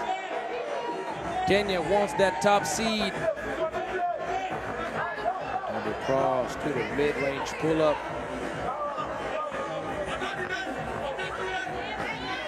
Too many proteins in it. That's going to be a bucket for Uma. Almost had the whistle to go with it. 8 apiece. There you go. Second TV timeout. Enabled both teams to find some extra energy.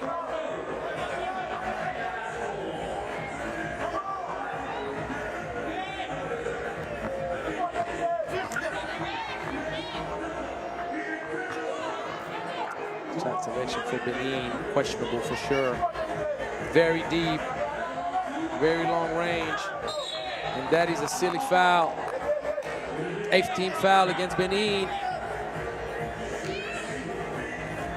You have to stay aware of the bonus. If you've committed 6 fouls already, then you know you're trying to avoid at all costs that 7th. And if you've made 7, then for sure you don't want to you don't want to get that 8th team foul. Free throws are the easiest way for an opponent to pull away or to make up a gap.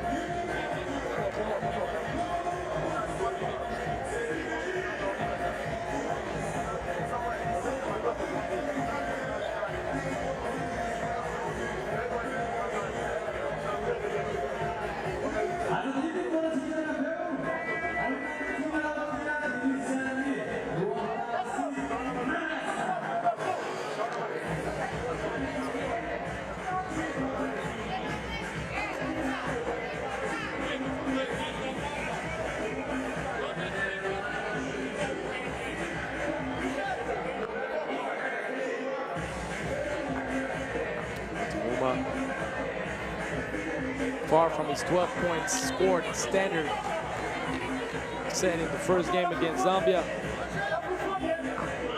But if it can come up big late in the stretch for Kenya, 0 for 2, that's not the way to do it. Kenya still has one foul to give.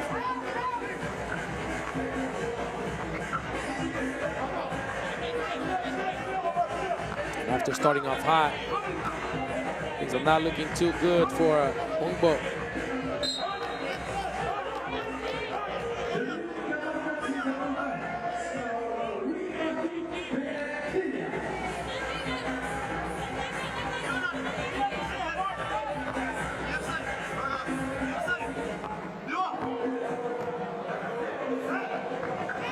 Wrong. 9-8, Kenya takes the lead.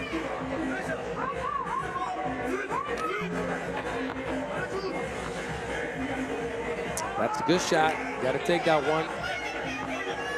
Defense leaves you alone. A good shooter. Was wrong. The right thought process, but couldn't get his hands on the ball. Alassane Fadilou. Bit short.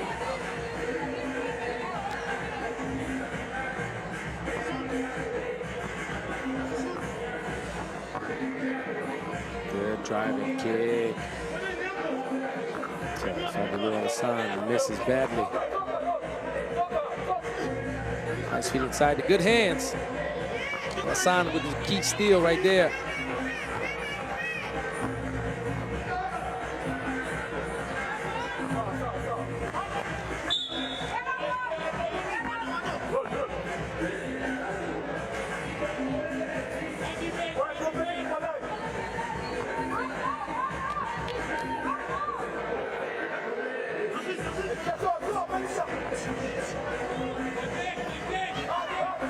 Going inside, can't find the soft touch, but Benin will retain possession. They haven't been able to find a solid situation with a one-on-one deep in the paint for Bidosesi Mignanglo.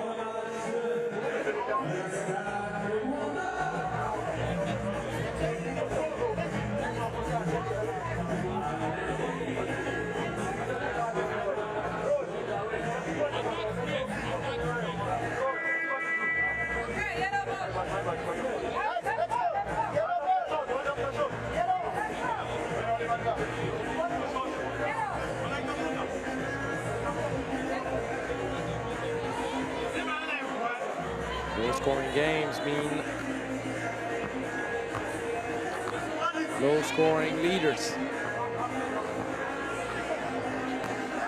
There you go. As I mentioned, deep position in the paint. That's the first time that he got a clean one-on-one situation. And he capitalizes on that opportunity. You don't want to foul. Turned over, forced. Good defense by Benin. 9 apiece.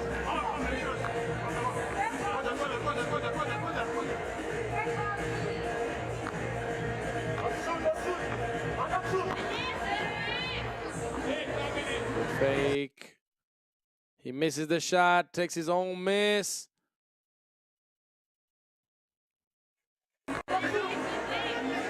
Benin takes a lot of twos, don't they? Take a lot of twos. That's the way you drive to the cup efficiently. Koja gives the lead back to Kenya. Another open look. They still can't get it to go. And the foul should be against Kenya.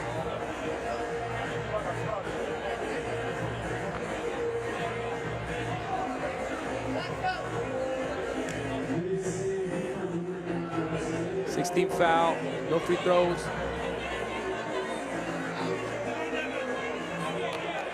Puma taking his time.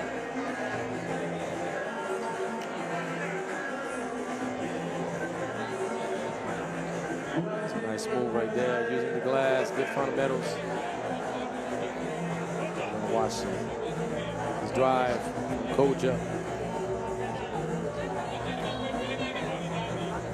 ball protection. Good finishing touches.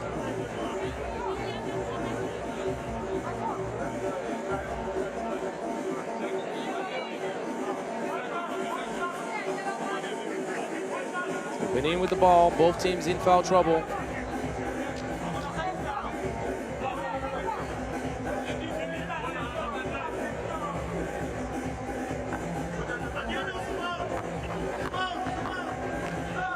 That's a strong take right there. Finally, Gedeon Dongbo ties things up, 10 apiece.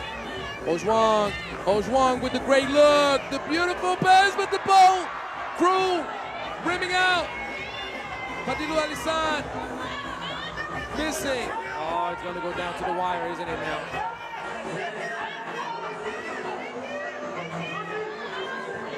And what a huge rebound, 6 seconds. You're gonna have to elevate, kid. Game winner in your hands. Game winner in his hands. Oh my goodness! At the buzzer, right on the dime. The great pass. They're gonna check the video, I'm pretty sure, to make sure that there is no ill play time-wise. But my feeling is it should count.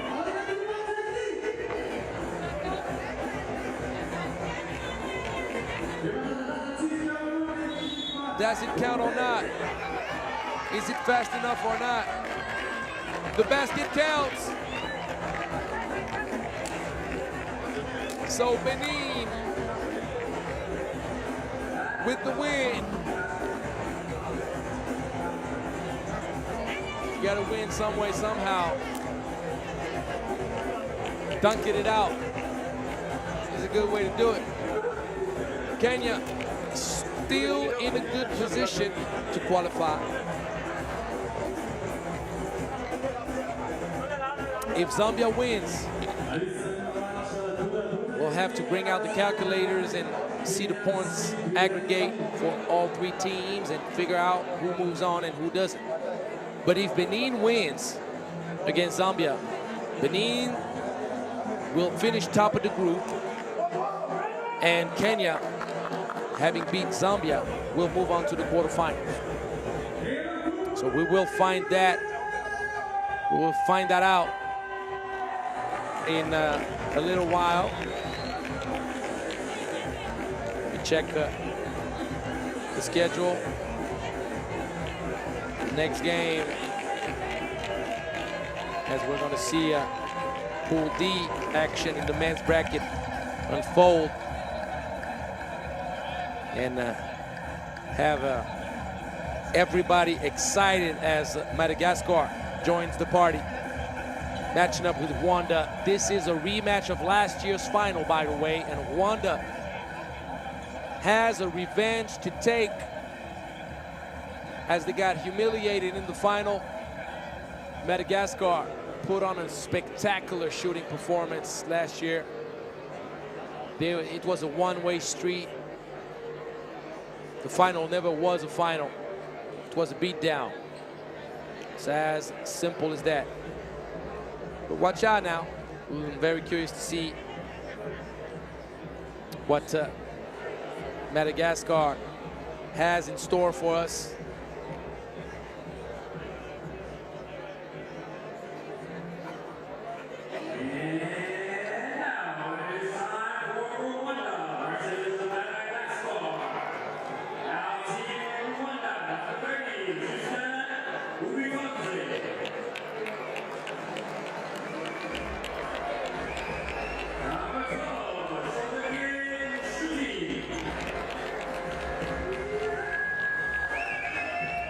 Justin Owitanze went 4 for 9 from deep against Botswana.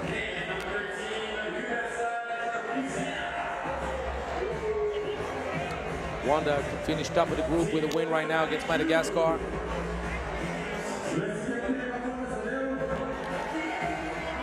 Olivier Turatsinze, 6 points, 4 highlights.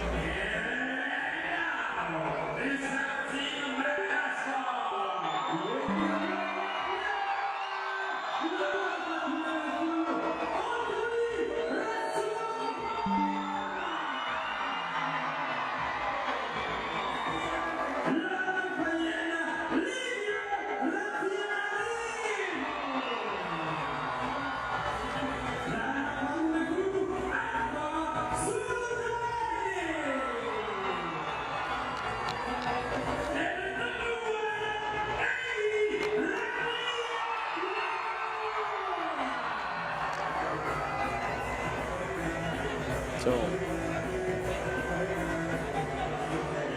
Madagascar going with the historical,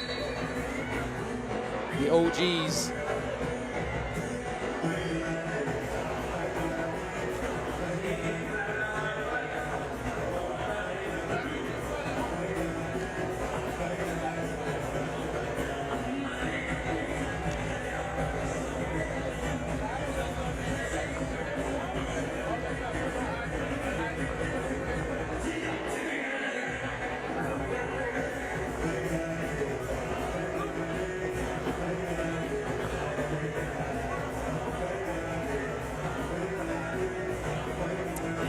There's going to be a big question mark for Madagascar. The game plan against them is pretty simple defensively. Can you slow down Eli and Livio? Can you slow them down? Antananarivo and Antananarivo are two of the nicest bucket getters in the history of the Africa Cup. Not a lot of guys can come close to those two. Deadly shooters, everything you can think of. Tanze trying to get a quick one past the defense.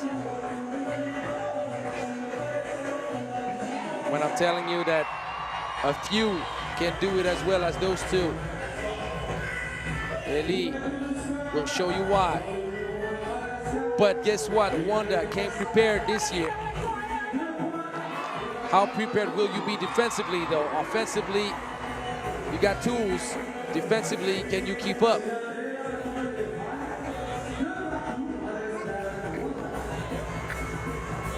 Great pump fake. That's a good shot. Tunisia. Not on the money.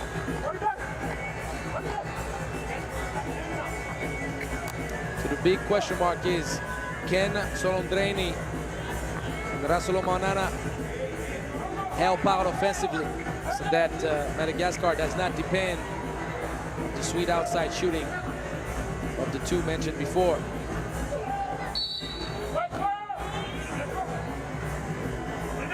If you can have a more balanced offensive output, utilizing the length and strength of Solondreni and Rasolomanana, then you kind of become bulletproof because you have no weakness. If you don't, if you're ending on a bad day, things can turn ugly. That's a good feed. Rasolomanana with his first point to Tunisia. Easy money, right back at you. Things go fast. He's the two. Don't blink or you miss something. I thought the ball hit the backboard. The referees didn't catch the same thing I did.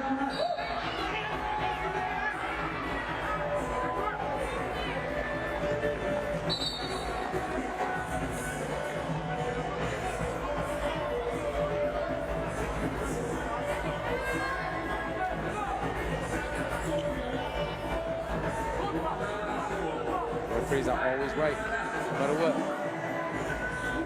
Tanze shoots up an airplane. We're gonna need Tanze to make baskets. Gonna go for the back door. Good off-ball movement. Rasolomanana, willing passer, capable passer.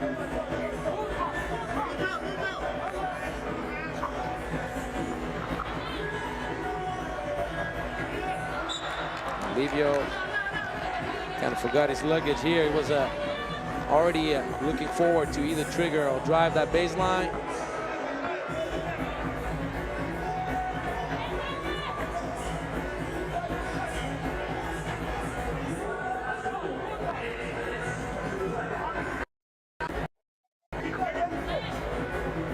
Key, Kuzera. open, but off target.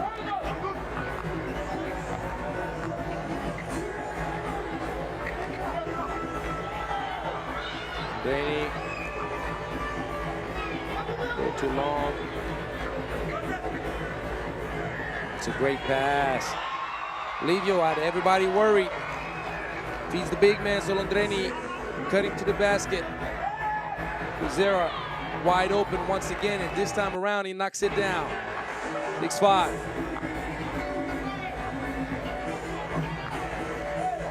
Copy paste it. Sweet pass. This time it's not for Solondreni. Antananarivo finds the cutting. Rasolo Manana.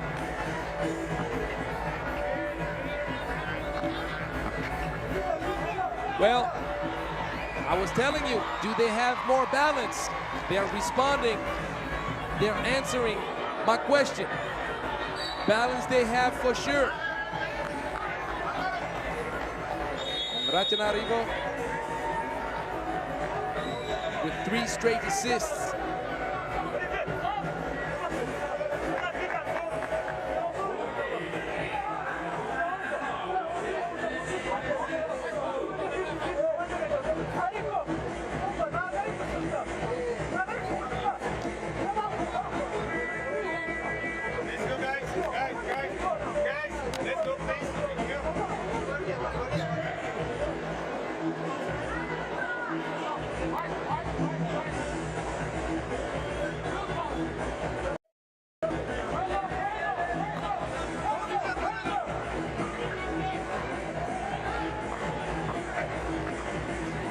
Right on the catch.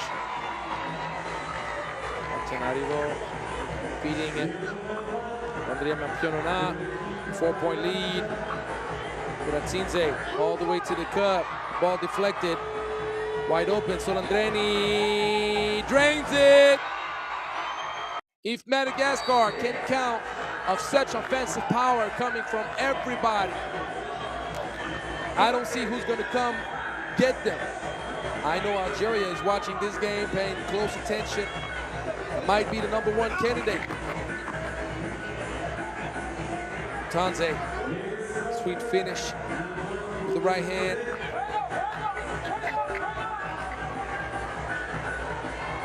Oh yes, sir. Oh yes, sir. Clean up the mess, Anthony.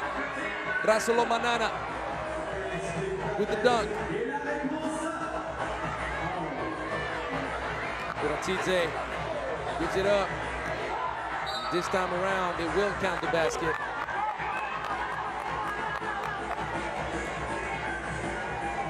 Rasolo Manana hitting the backboard. That is illegal. Good feed. This is the balance that is necessary for Madagascar to move up in the hierarchy of World 3x3. With Tanze does not slow down. 13-9.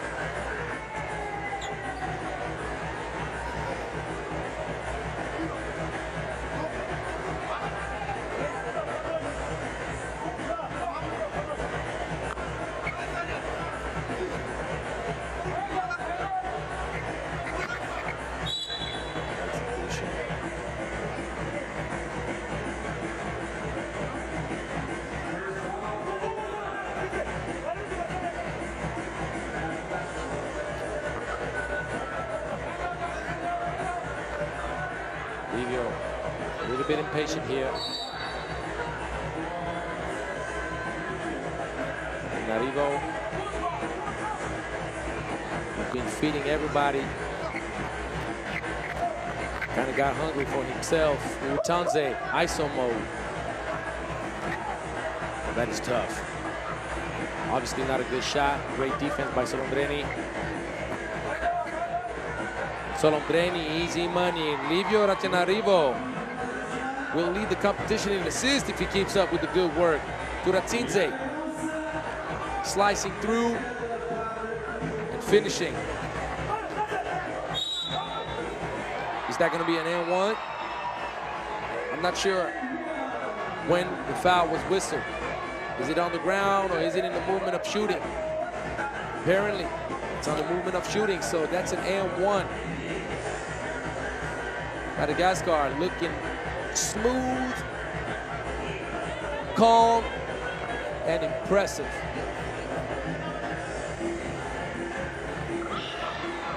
Already 16 points. We barely passed the halfway point of this game.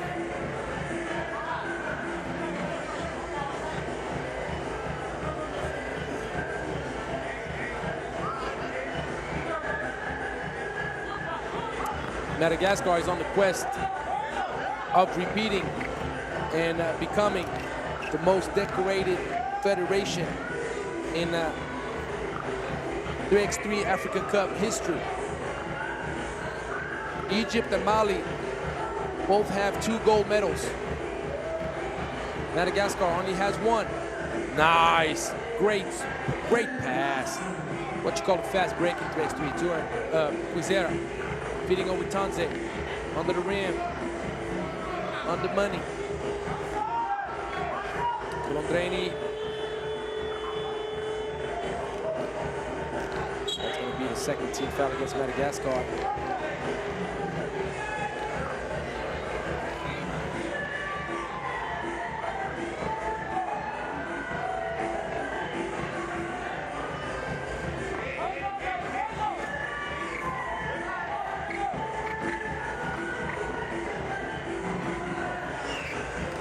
Pass.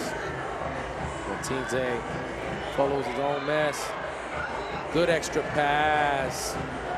Rwanda plays the game the right way too. Don't get it wrong. Oh yes.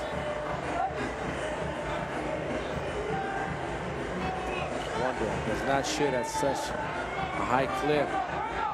Madagascar is the best in the business in Africa. Eli Rondoya Mampionana, easy. Ubitanze goes up twice, misses.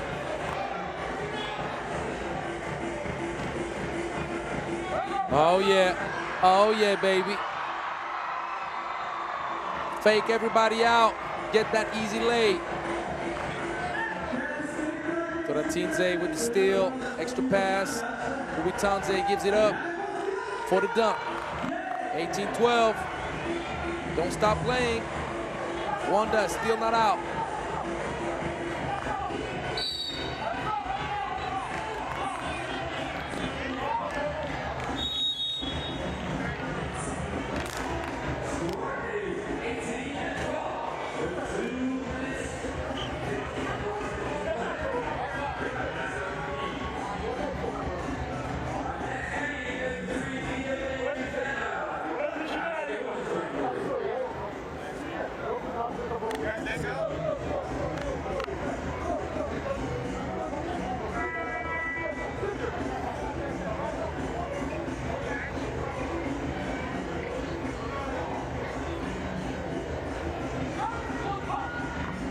If you're Madagascar, you have to be very pleased with the overall team performance. Offensively, looking impressive. Quizera keeps the game interesting. It's only a 4-point game, and that's a bad pass. A little too nonchalant. Don't make that mistake. Rwanda is not the same team than last year, let me tell you. Much improved. Great speed. Oh, trying to dunk it, huh? By himself. Can't convert.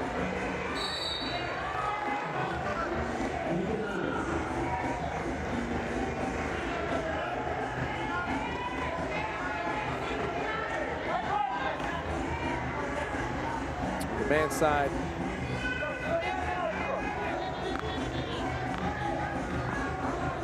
Just realized I was thinking of the women's. Women's have 3 medals.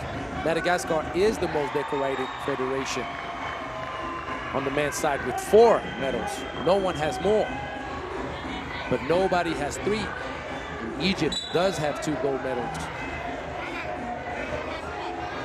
Even though Madagascar has 2 bronze to go along with those 2 golds, Egypt has 1 silver. Would you take 2 bronzes or 1 silver? Conversation can happen. That means that you play 3 finals if you're Egypt, which has not been the case for Madagascar yet. Let's see if they can do the back-to-back. Beautiful pass. Back to a 4-point game, but Madagascar is only 2 points away.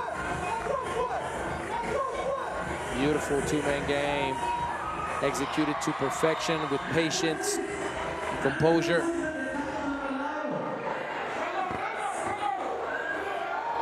Witanze keeps the game close enough. Uh-oh, turnover.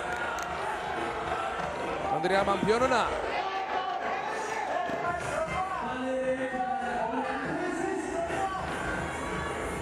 2017. There's more than enough time on the clock.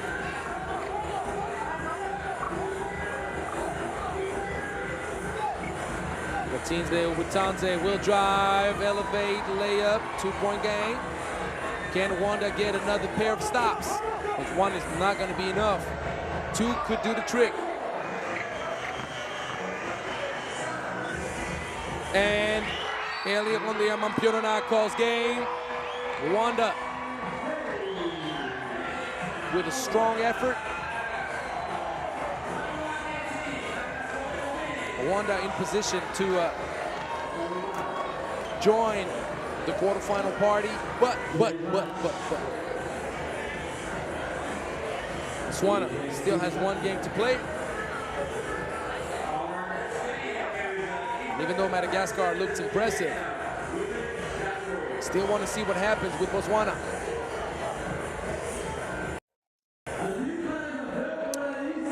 So if I am not mistaken, we have a women's game coming up in Pool A, which is going to be Egypt against Uganda.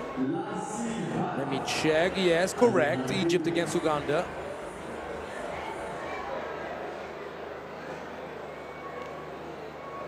Egypt will try to earn its 3rd win of the event to officially punch its ticket to the semifinals, finishing 2nd seed in the group. Because no matter what now, Madagascar will finish top seed.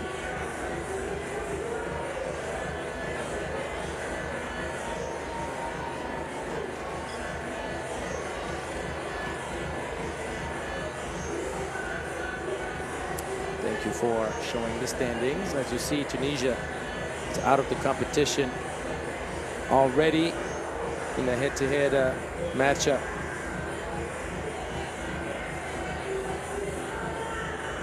They won't have enough points to hope to move past Egypt.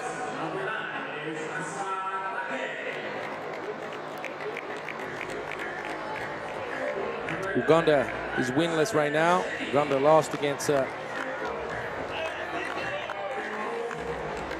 DRC in overtime earlier this morning, 12-10.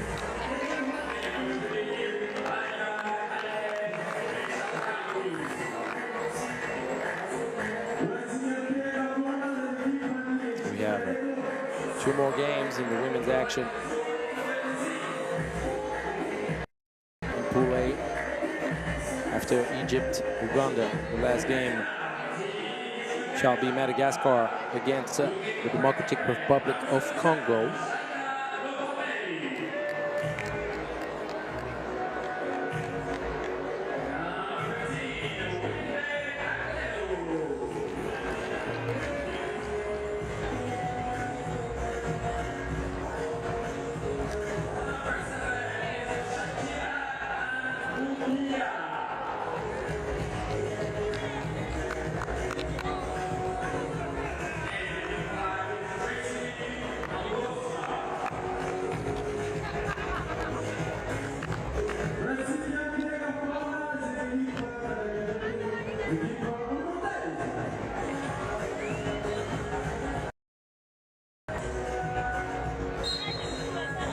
For Uganda,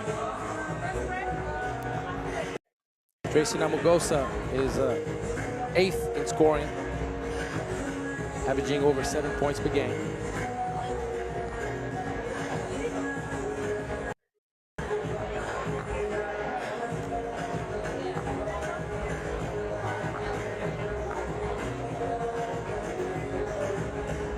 Problem for Uganda, Tracy's a little bit too alone, scoring-wise.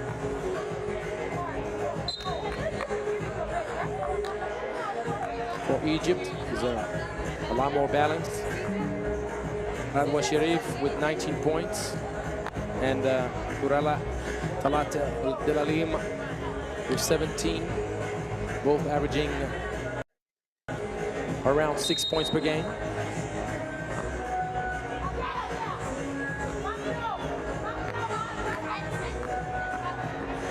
Asrar Majed with close to 4 points per game, also a key contributor. Gasa will miss. Good flash to the middle, but you have to put the finishing touches on that layup if you're Talat Abdelalim.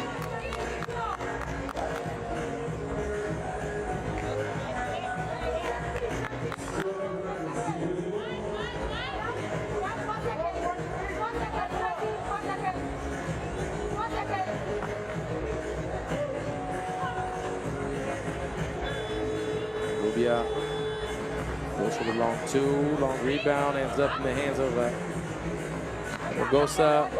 Kello gives it back. Mbubia needs to stay aware of the shot clock. Uganda cannot afford to not attempt a shot. Mbubia, even though she missed that first one, she just needs to attempt another one. Better shoot it up and increase your percentage of having the ball go in the net than not shoot at all, which has a probability of 0%.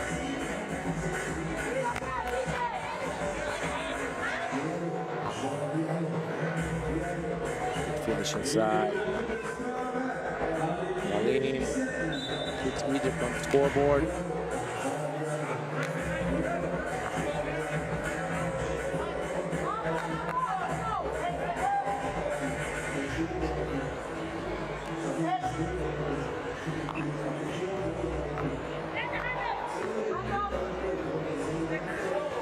Rubia, no love, and Okello tries hard, good defense. Abdelalim down low. Communication defensively, luckily for Uganda. Alia Ishrabrawi.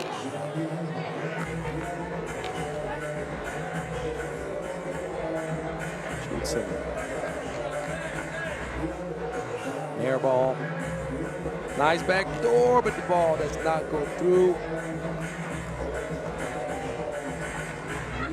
Lopez, Namugosa. He's paying attention in class.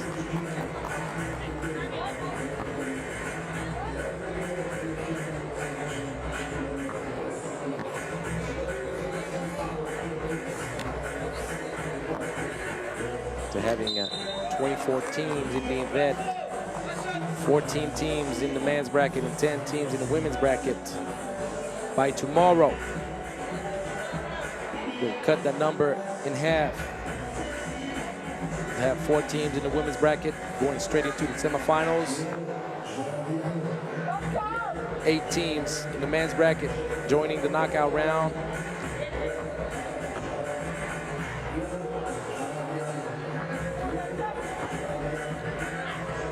Defense clean. Namugosa will retain possession of the ball.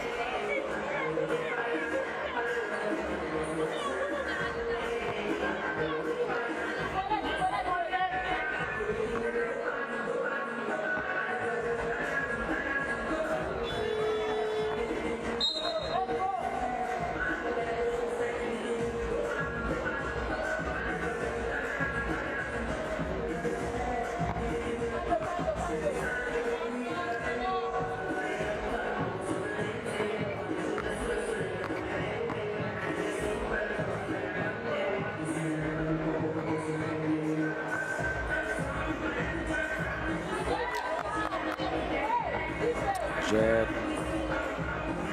Good scoop pass, extra pass to find El Shabrawi. Top of the key, the ball movement is good.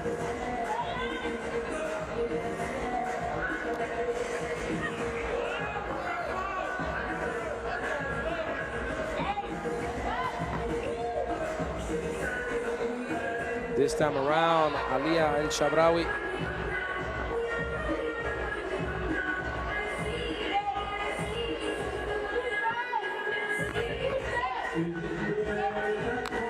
Shabrawi and one. Egypt pulling away now.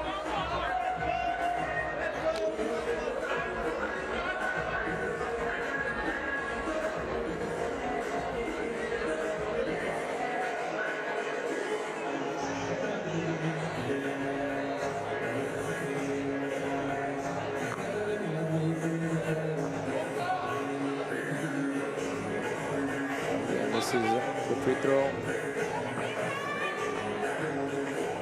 42. Gubia will put Uganda on the scoreboard.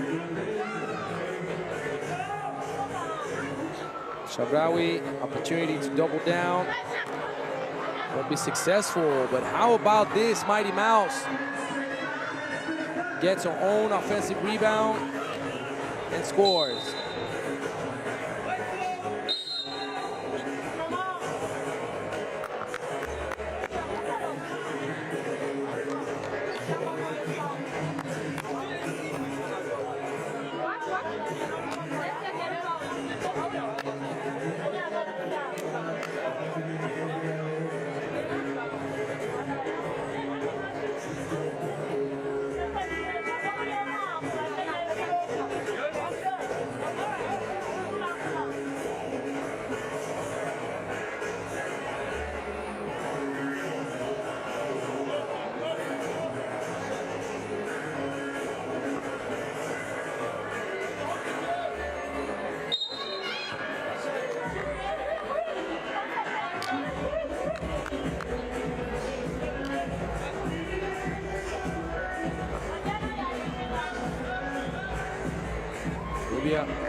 Mary, give me.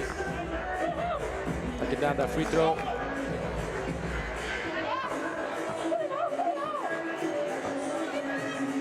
Kello, top of the key.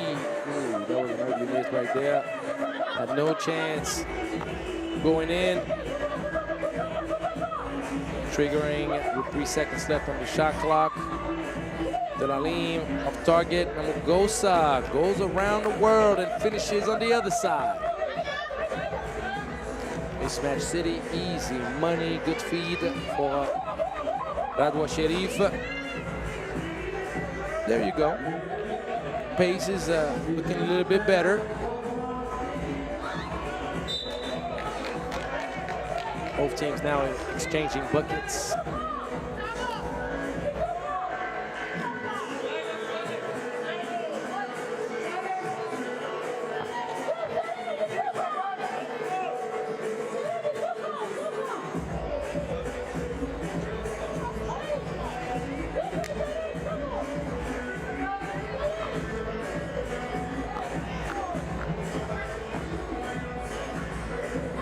Shooting at the 45, not an easy one, but Radwa Sharif enables Egypt to pull away, the turnover. Okwameri trying to slice through a gap that was just too tight.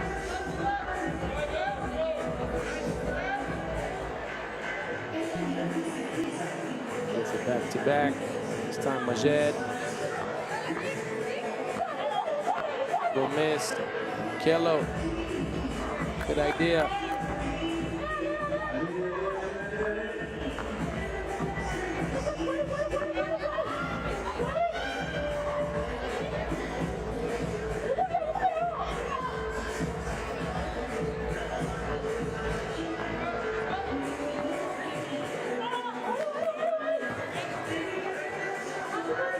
He goes up. Yes, the standard, the typical turnover. Guameri steps out of bounds, trying to propel herself forward. Cannot reach back out too far.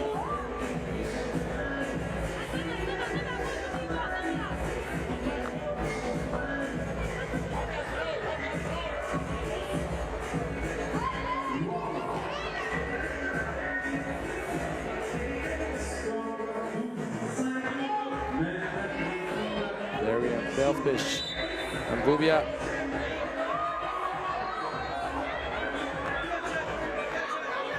Referee whistled. The ball was not cleared properly.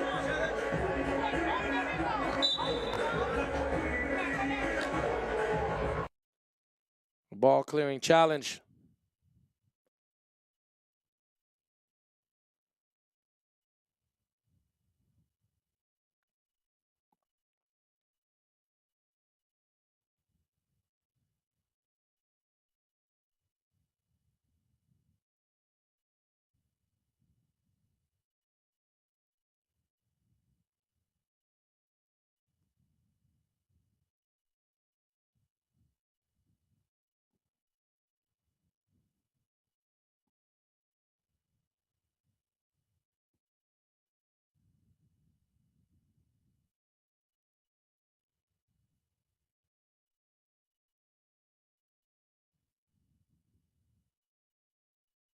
So the basket counts for Uganda.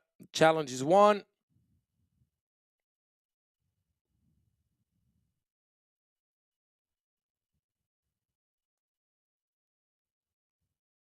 Still a 6-point lead. A lot of contact here. Majed kind of explodes on that contact. Mugosi, good body control, but she puts too much protein in that attempt. After fighting hard to get to the cup, you have to find some soft touch off the glass. You have to go from real hard to real soft. And Vubia, a little too much on it. And Mugosa, good body control. There's a foul.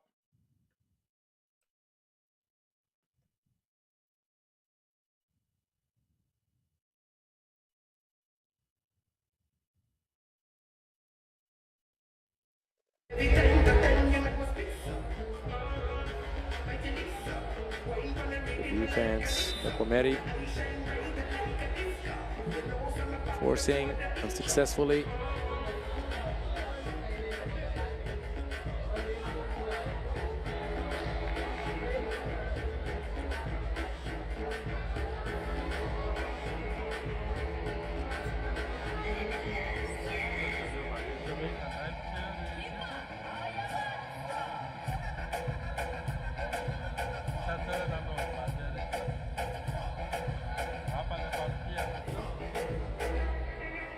Battle for the ball.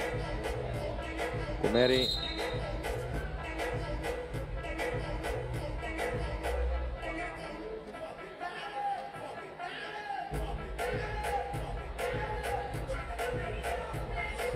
Il nous reste 3 minutes 55 secondes. Égypte mène 6 points.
Egypt within 2 points of the win. Uganda will play until the end. Play for pride.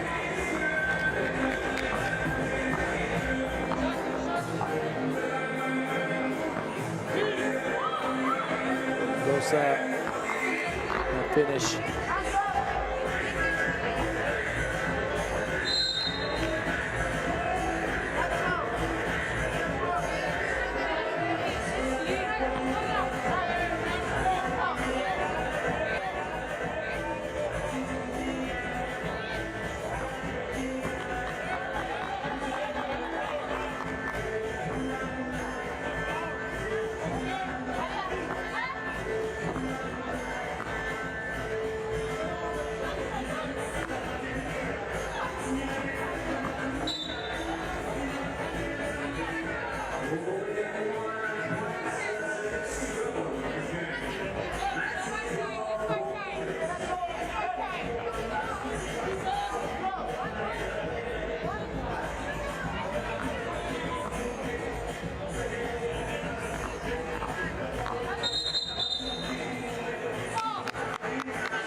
Balls.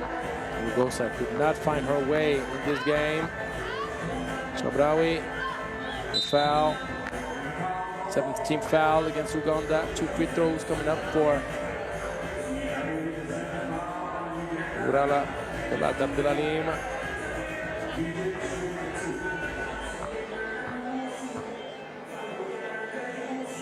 This is the first.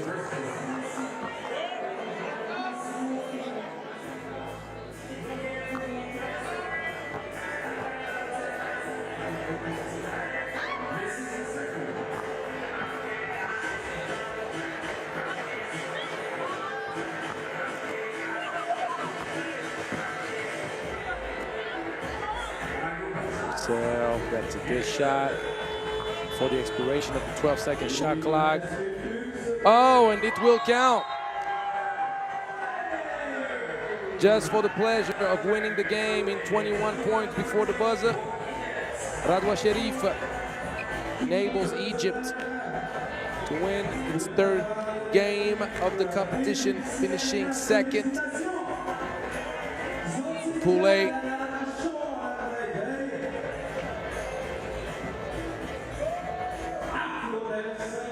Uganda will finish winless this competition. Back to the drawing board for Uganda. It simply needs to step it up. Namugosa has shown a lot of promise. There was simply not enough help.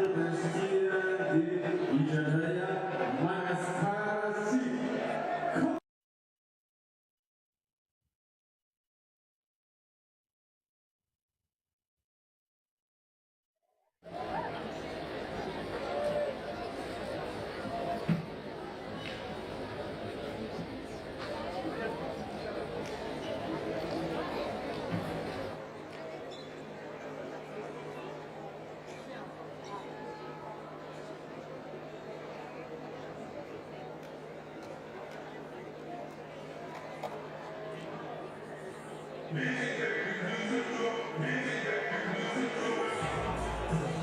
we're going to have a short entertainment break.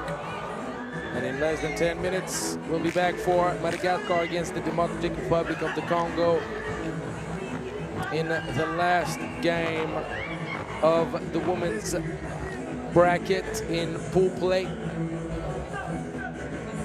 Madagascar already assured to finish first, but you have to please your crowd at home against a very defensively scrappy DRC team, but offensively limited. So we'll be able to enjoy that. Then we'll have a pair of men's game. The last men's game in Pool B, Benin and Zambia. And then Madagascar against Botswana. Still a lot to find out before the final bracket is established and made official before tomorrow's action. So we'll be right back.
Last game in the women's bracket, Pool A.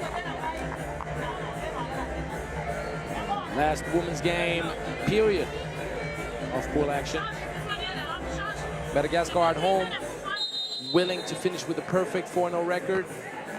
Who could blame them for that?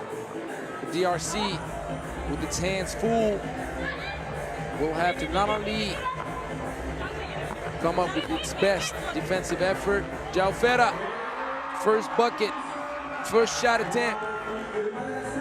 But the DRC also needs to come up with its best offensive effort, as they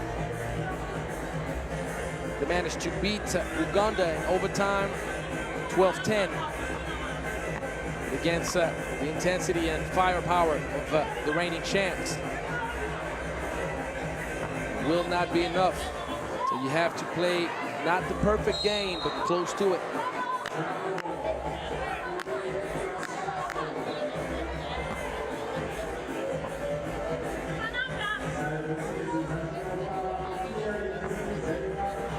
Be a trouble. The check ball, you have to clean things up, questionably.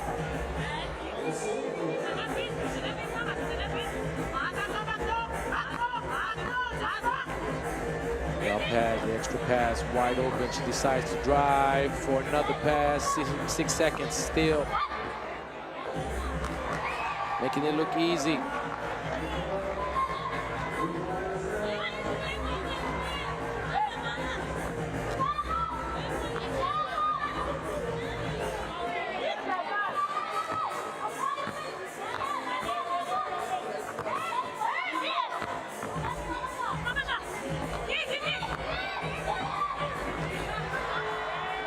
Bounce pass was a good idea. It was a bit too low.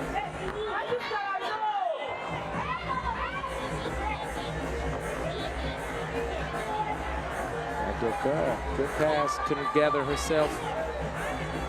Good space, easy money on the closeout defense. Laura Kabongo, too slow to get back in front. Kabongo, not too slow to get that bucket though.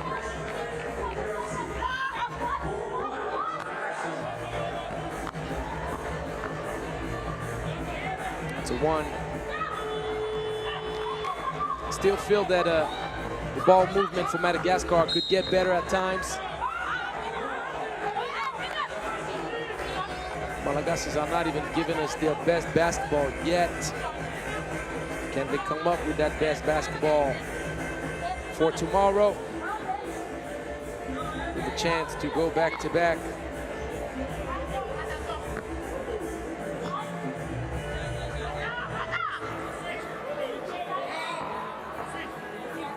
Egypt is the most decorated federation in the Women's Africa Cup history, with 4 medals, 2 gold and 2 silver. Madagascar has 1 gold, 1 silver and 1 bronze, all in the last 3 years.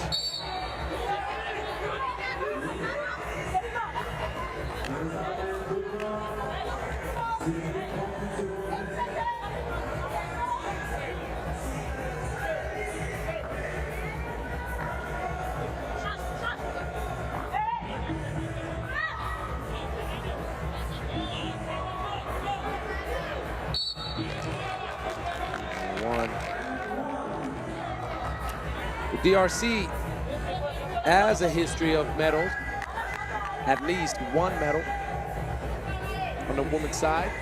The bronze in 2022, it was in Cairo. And men's program won the silver in 2019 in Uganda. For the past 3 years, it's been kind of a dry land. DRC has passed. Jaufera cannot catch it. 4-4.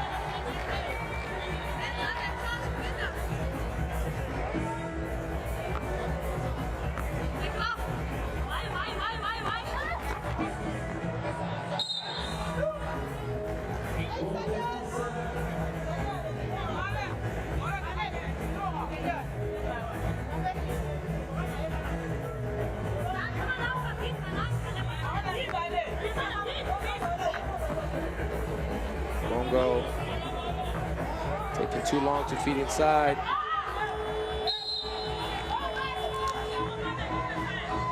Turnover.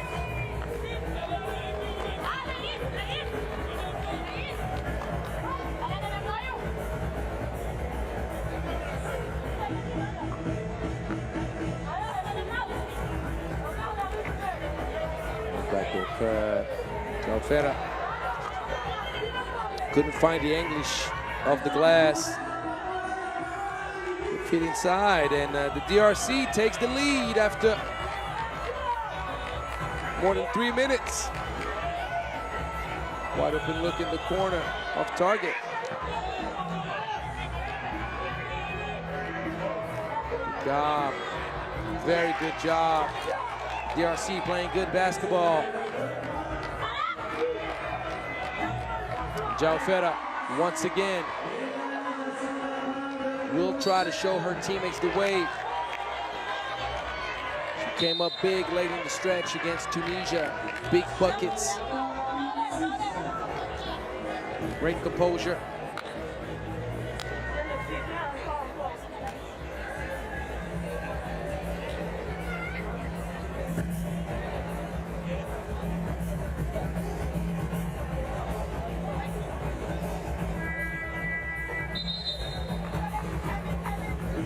Jaufera scored at 10 points, shooting 3 for 8 from long range. She had a poor shooting game mid-range or inside the paint, 2 for 9, which is quite surprising when you know Nawa Rosa. Oh my goodness, she is on fuego. Back-to-back twos.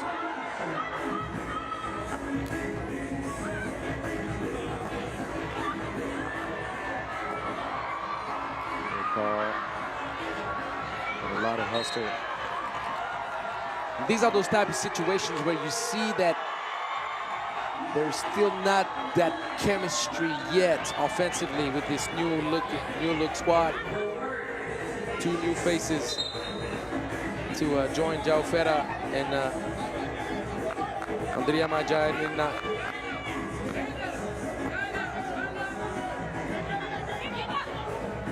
Sometimes the ball sticks a little too much. Didn't stick this time around. Great backdoor cut and a great feed from Ravaka and Andrea Diana. Madagascar is pulling away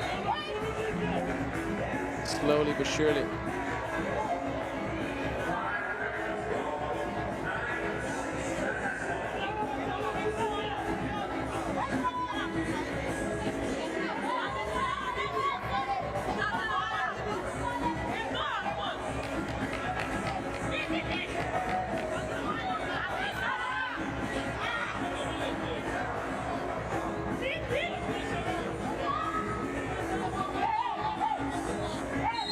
Screen back.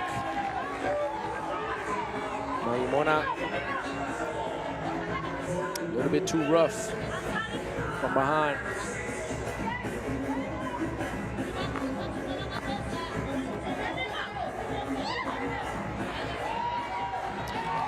Easy lay, making it look easy.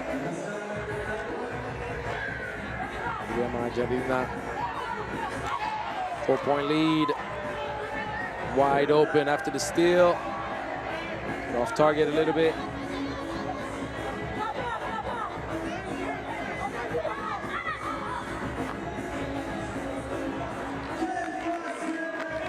This Madagascar team is very balanced, scoring wise. A lot of contributors. Nice kick out pass.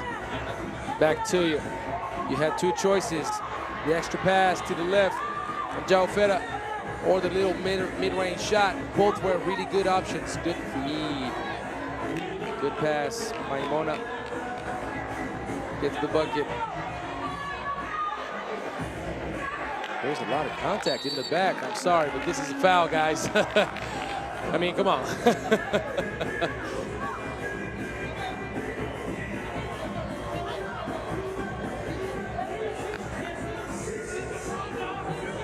Hey, hey, sometimes you'll have a few whistles that are just the way it is. João Ferreira had to rush a little bit, only less than 2 seconds left on the shot clock.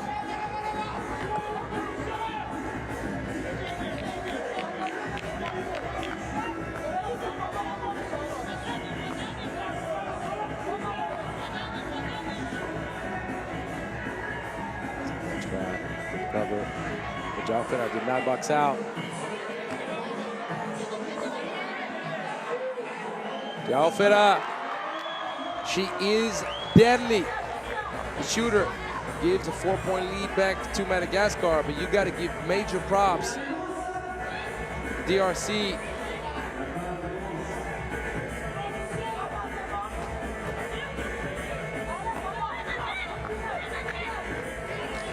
Good idea, but you got to read the help side. Mona draws the foul.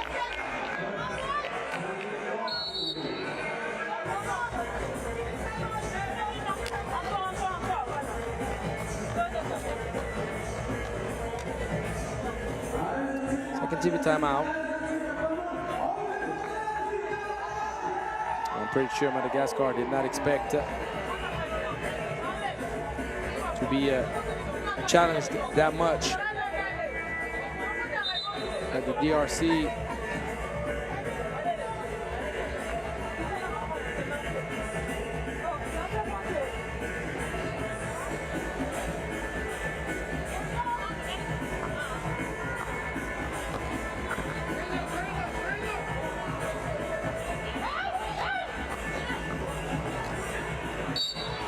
Hands deflecting the ball out of bounds.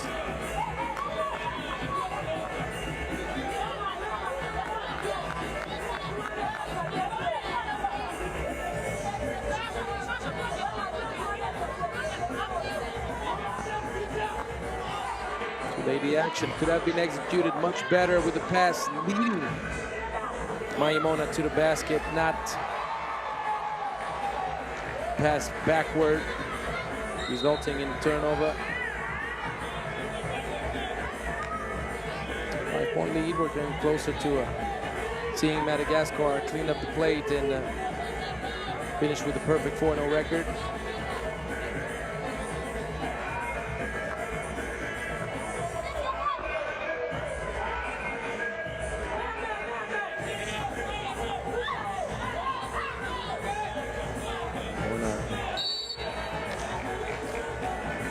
Good ideas. He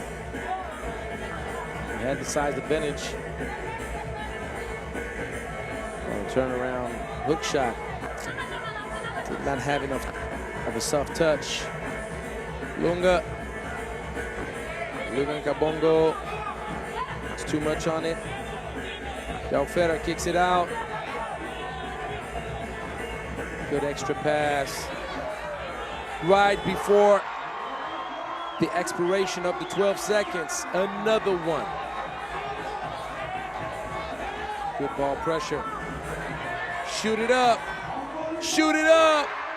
light it up, burn it up. João Ferreira. Another one. Say what? Another one. What again? Another one. That's right. 3 twos in a row. Run up the score. She is spectacular.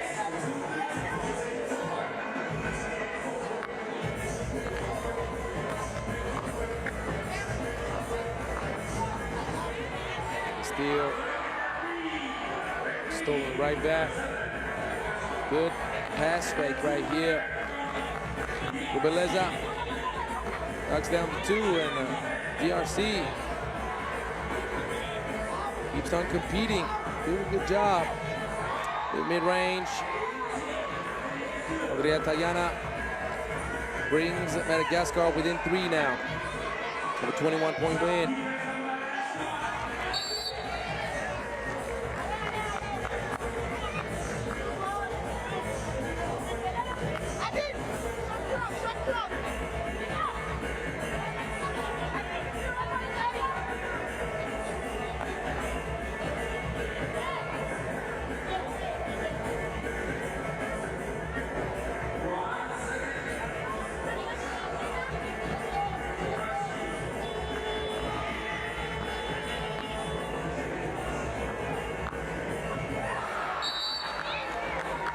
Pass was a little bit late. A little bit too strong either way.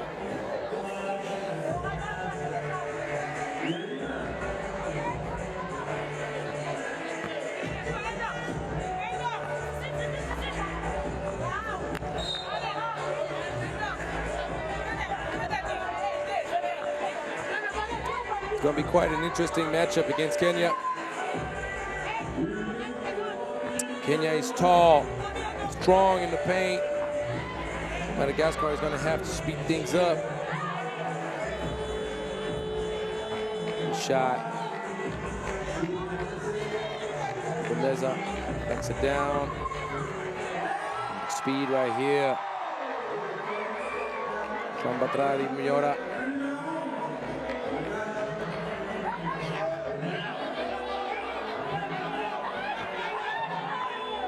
12-second shot clock violation. Unfortunate for Manzanza.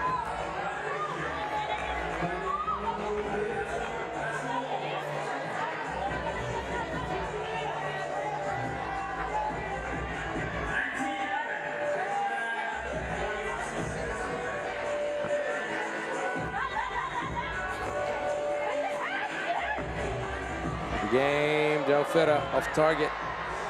Well contested. This one was forced a little bit. That's going to be a 1 point.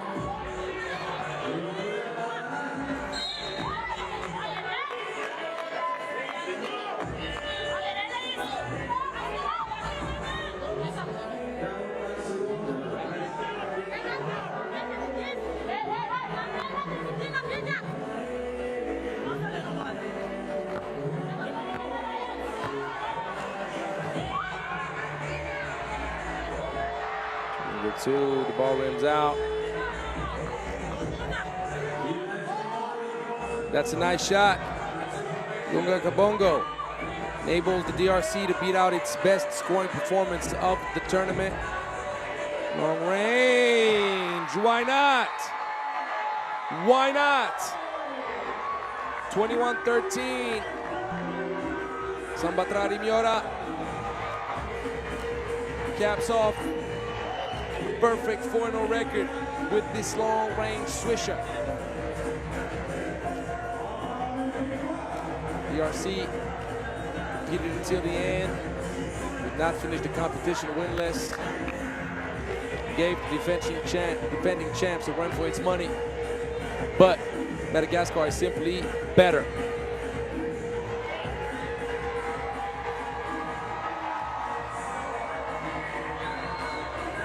Tomorrow is a different story, playing against Kenya. Different quality team. Madagascar remains the heavy favorite to repeat for gold. Let's watch some highlights, and then we have the last pair of games for the day. We had a 16 games run for you guys. Congratulations for those that stuck with me all day. For those that just joined to watch the last two games, then welcome. Glad you joined us. We'll be right back.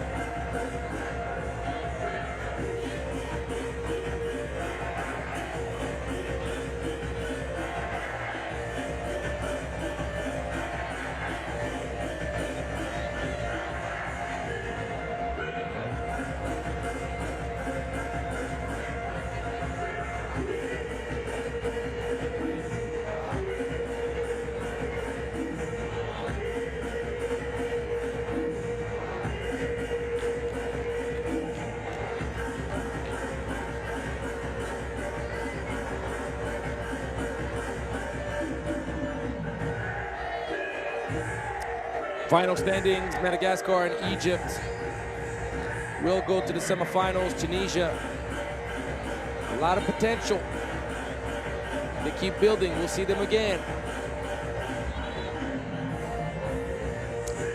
So now, for the last two games of pool action in the men's bracket, it's going to be Benin against Zambia.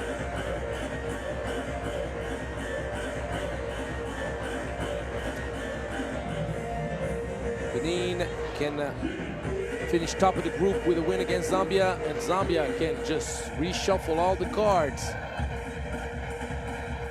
If they managed to upset Benin, the second seed in the competition.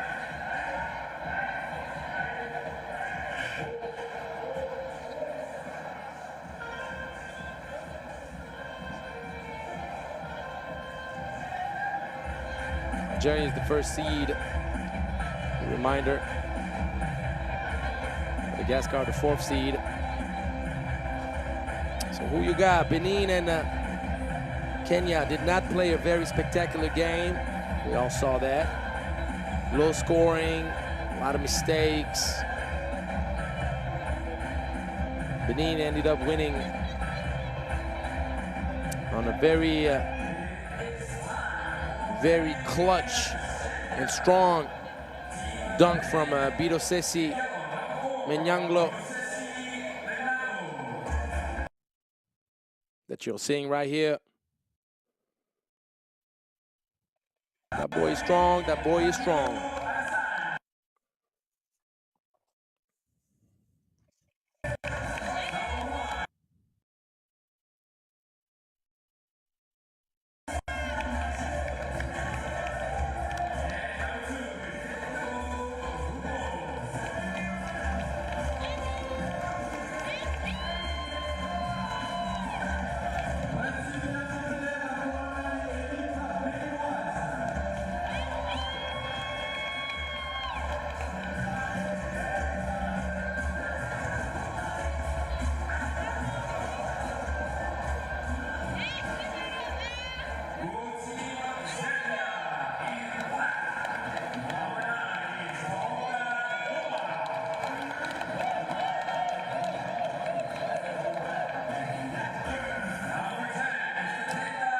Zambia did not win against Kenya, but Zambia played a tough game, led for most of the game, losing 21-18 in the last few minutes. And if it wasn't for Martin Umar, who went absolutely insane, shooting 6 for 12 from long range, ending up with 12 points and 8 rebounds for a player evaluation of 13.6, then the hero of the game would have been number 9, Taunga Ngoma, who had 10 points and 7 rebounds, along with 2 highlights. Ngoma started out shooting pretty hot. It was 2 for 3, and then ended up missing his last 4 two-point shot attempts.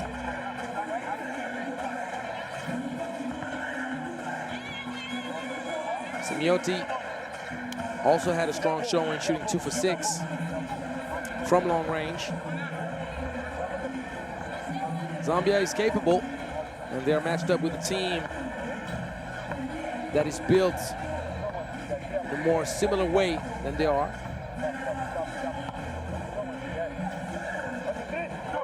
With one big man, Putepuka, and 3 guards, which is pretty much the same type of setup. Even though Fadilou Alassane is a very physical wingman.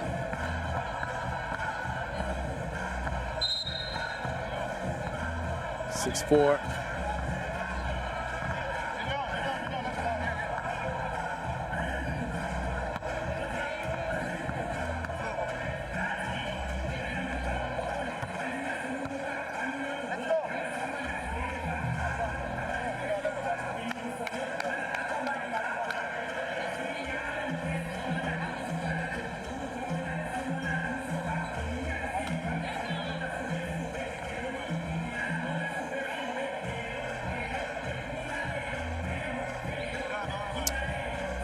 So Benin and Zambia. Zambia can keep its hopes alive with a win, having scored 18 in its initial loss against Kenya. Enables all types of scenarios to unfold. In case of a win, in case of a loss, then there's no calculation. Benin, top of the group, Kenya, second seed, and we move on to tomorrow's action for both teams. And Zambia would end up out. No questions asked.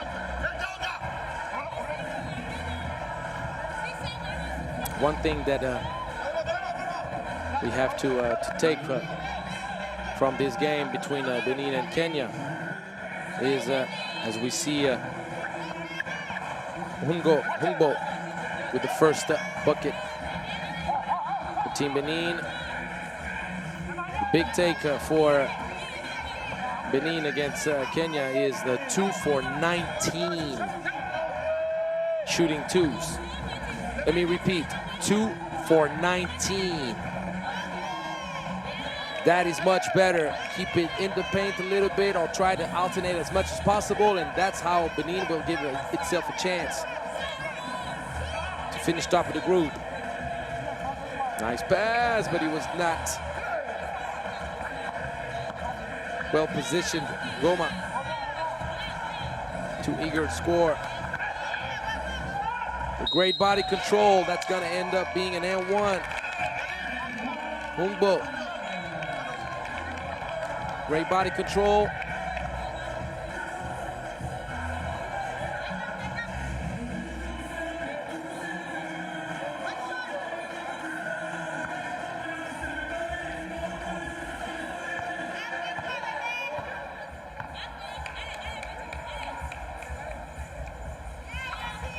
Nice free throw. It did not clear. Did they? Apparently they did. Though I'm not sure about that one. Nice ball fake. And Fadilou Alassane gives Benin a 3-point lead.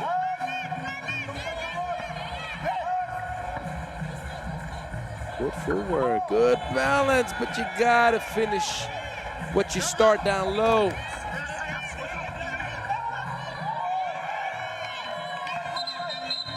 That is gonna be painful.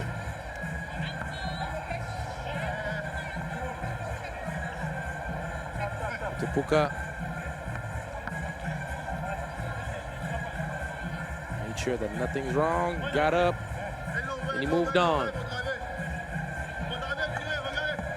One thing is for sure in the game plan, Benin is not just chucking up deuces and shooting itself in the foot, insisting too much from beyond the arc.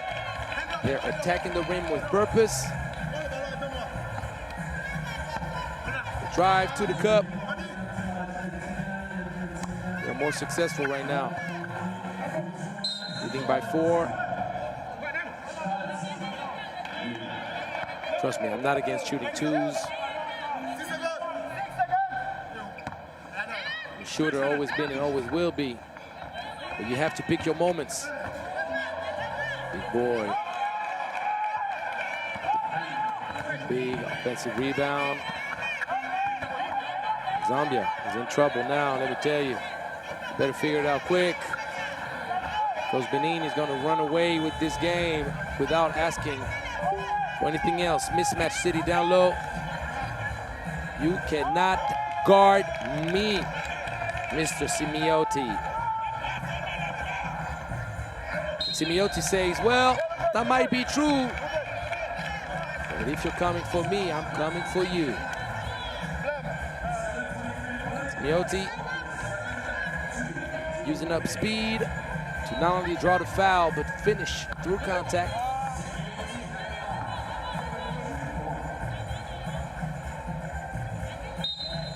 Free throw will count.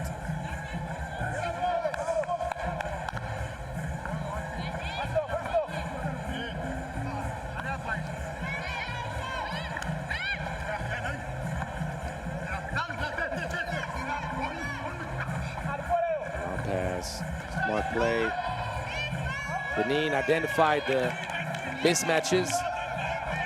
Both Fadilou Alassane and Bidosesi Menanglo are too strong for both Simeote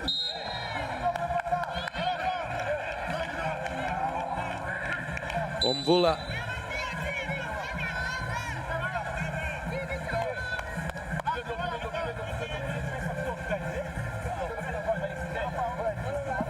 Even Taonga and Goma is going to have much trouble trying to match up with those two.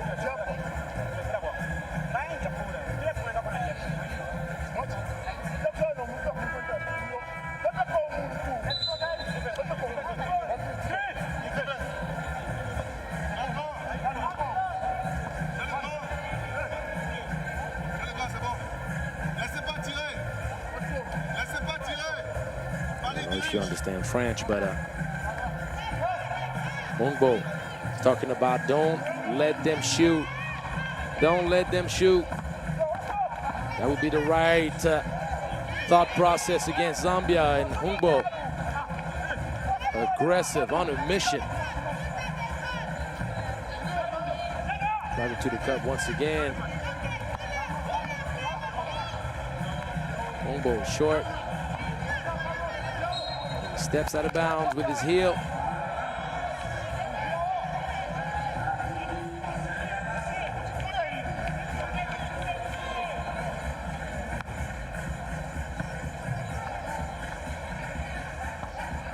Five-point lead for Benin.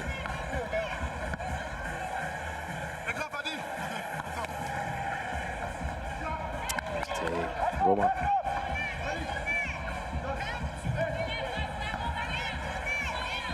Big boy showing off skills. That's not the first time we've seen him with the turnaround jumper using the glass.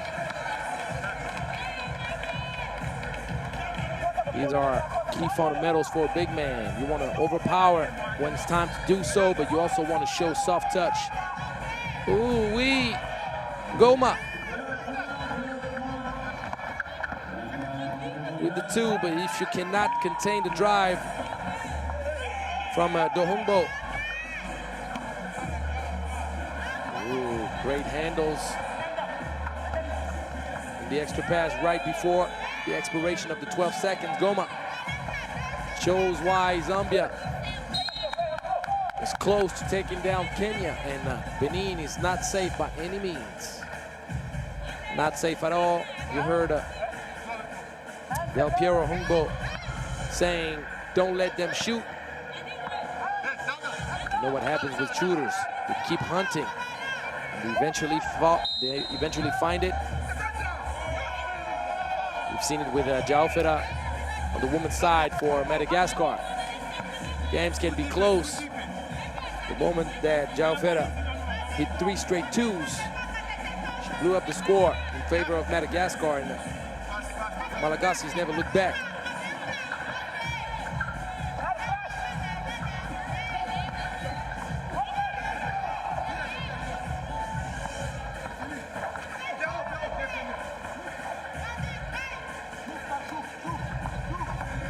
All the way, no. He gets depossessed of the rock.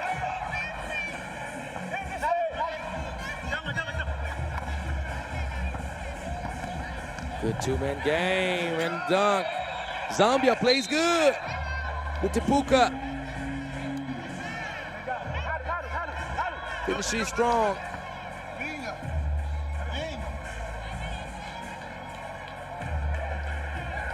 At the halfway point, being only down 2, it's not a bad look for Zambia, knowing that they haven't found too many open looks because Benin played great defense.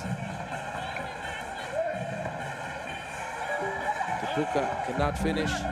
Ungbo kicks it out and attacking the gap. The ball deflected on the Hungbo's leg.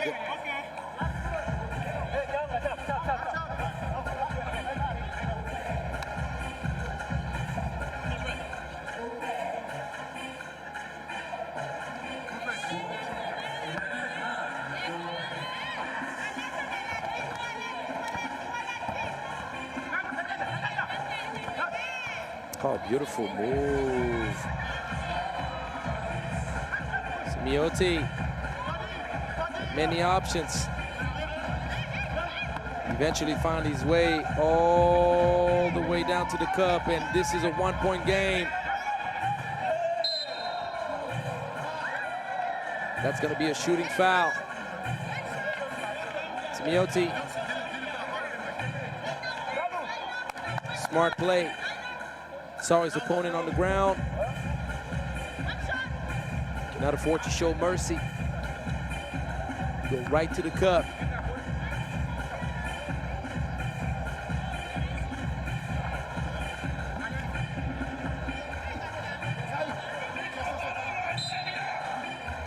Free throws are important.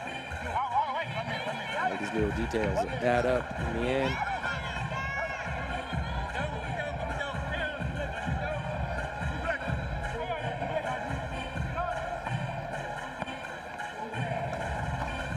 That baseline, using the rim for protection.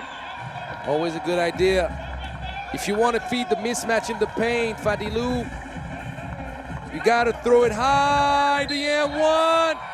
Zambia takes the lead back from Benin. I told you earlier, told you at the beginning of the game, don't look at the score and think that Benin is safe. Zambia is more than capable of turning things around. They have shooters and speed. They're displaying that right now, the speed. Working wonders.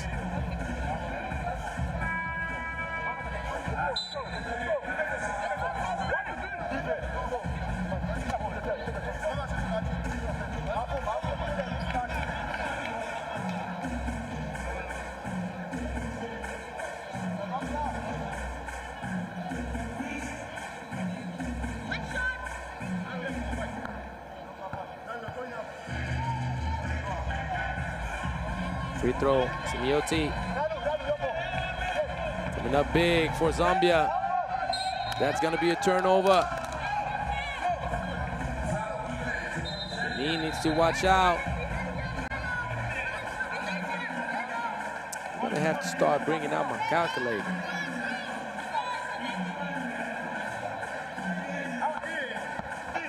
What does Zambia need to move past Benin? And I believe the win is enough at this point, having scored 13 already. Let me do my quick calculation. Benin needs to stop messing around if they want to go to the quarterfinals. Looking at the score now, Kenya has an aggregate of 31 points. Zambia 18 and Benin 11 before the start of this game. Benin needs to win. Having allowed now Zambia to score 13, Zambia is already all tied up aggregate-wise with Kenya, one more point. And Zambia moves past Kenya in a three-way tie.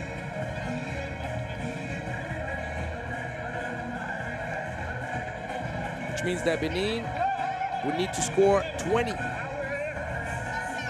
to move to the quarterfinals in case of a loss. You got the numbers now. You know what to expect. Zambia needs a win and 14 points to finish top of the group.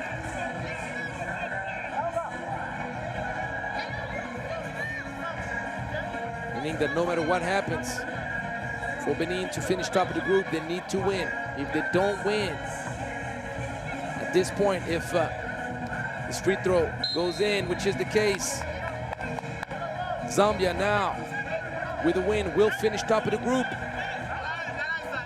How about that?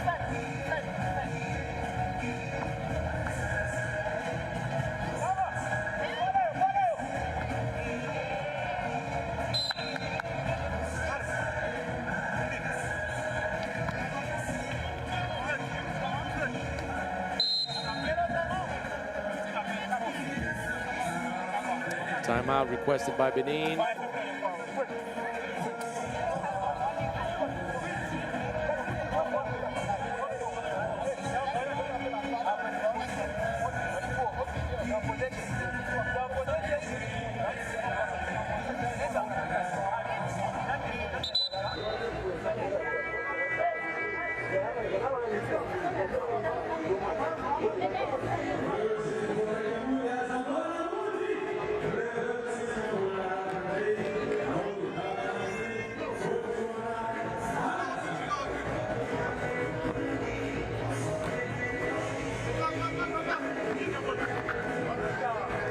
Big bucket.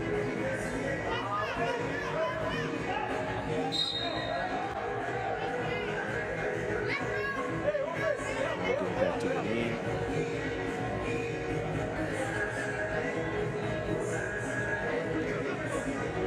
Either Benin scores 20 or Benin wins. If not, it's bye-bye.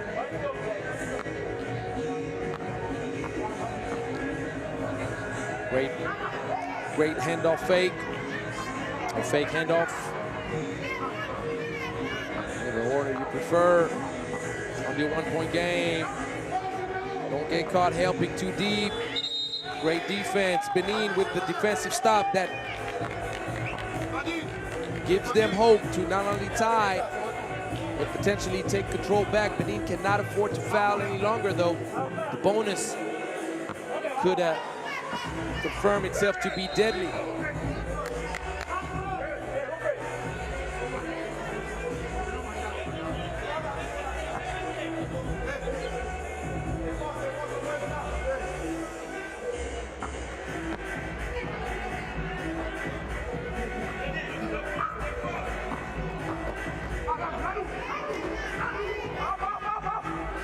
Roma. It's going to be another turnover. Benin keeps on getting defensive stops.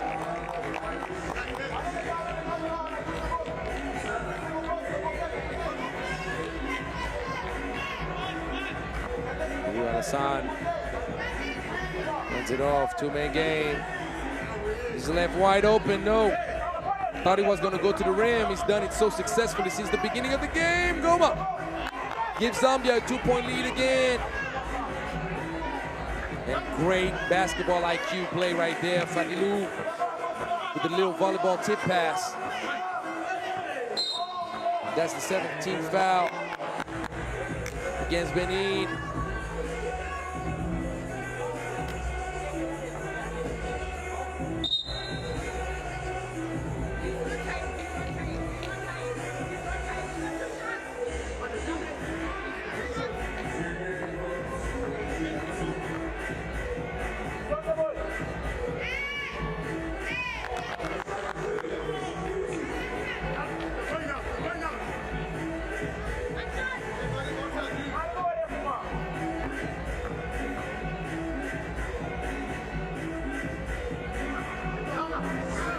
Missed the deal. Defensive rebound not secured. That is costly. You cannot afford, if you're a Menanglo, to allow Simeoti to get that rebound on you. 3-point lead, minute 23. The turnover. Or did the ball get deflected? Deflected, luckily.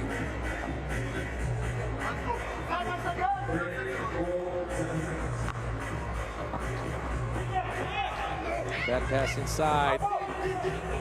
Throwing up a prayer, unanswered. And Alassane cannot secure the offensive board. I'm not sure if he cleared there. It went fast, not gonna deny it, but it seemed like, to me, speed were inside. Very curious, I gotta check that one out.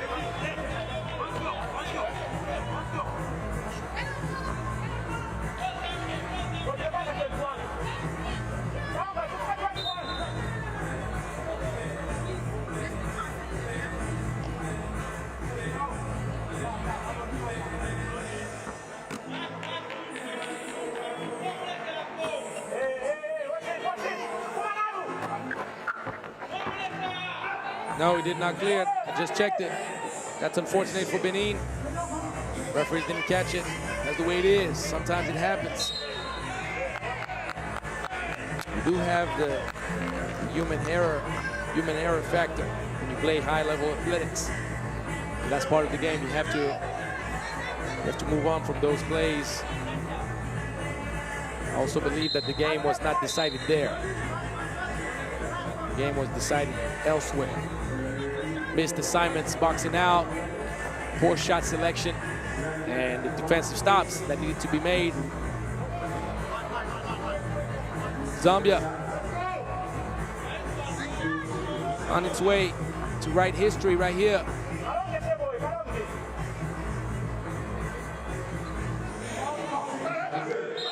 Zambia coming in as the 10th seed.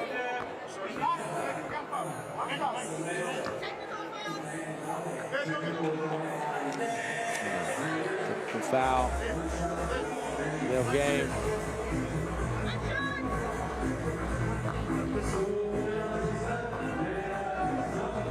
Can Benin come up with 5 points in the next 32 seconds? That's one of them. 20 points for Benin to move to the next round. So 2.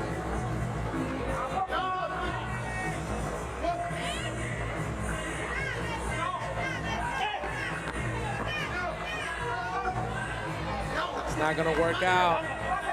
Zambia simply needs to hold on to the rock. This is the 9th team foul. 2 free throws for a top seed finish out of Pool B. Before the competition started, did you put your money on Zambia? I don't know. All I know is that they're about to knock Benin out of the tournament if they knock down this free throw. Free throw knocked down. Zambia, top seed. Benin out.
See the final standings. As I explained to you, Benin needed 20 points to move past Kenya, and they did not successfully do it.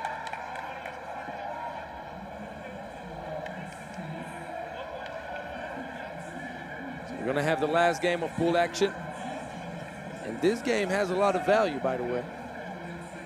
Don't think that Madagascar has secured its spot or top seed yet.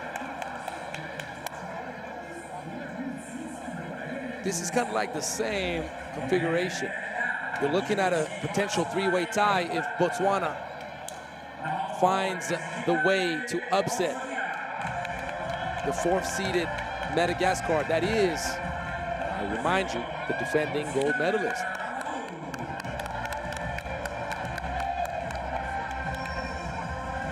Madagascar has won 2 gold medals in the last 3 editions of the Africa Cup.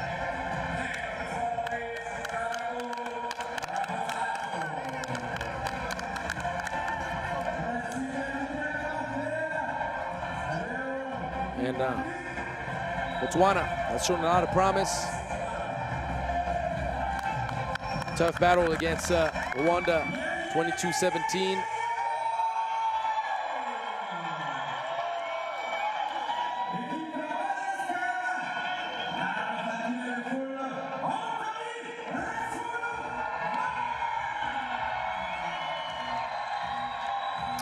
Botswana in the first pool game. Rabosako with 8 points. The best player evaluation still ended up being Botsile Ramabu, who had 3 key assists to go along his 3 rebounds and 2 points. For Madagascar,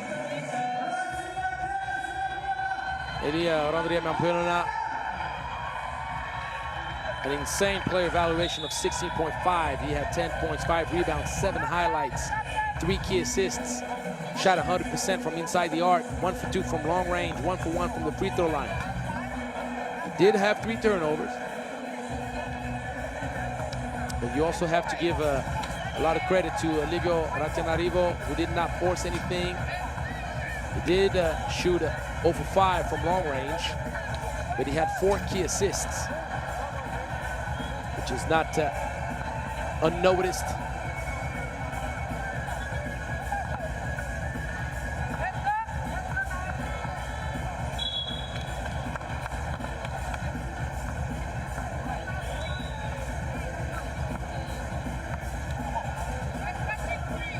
$18 buckets.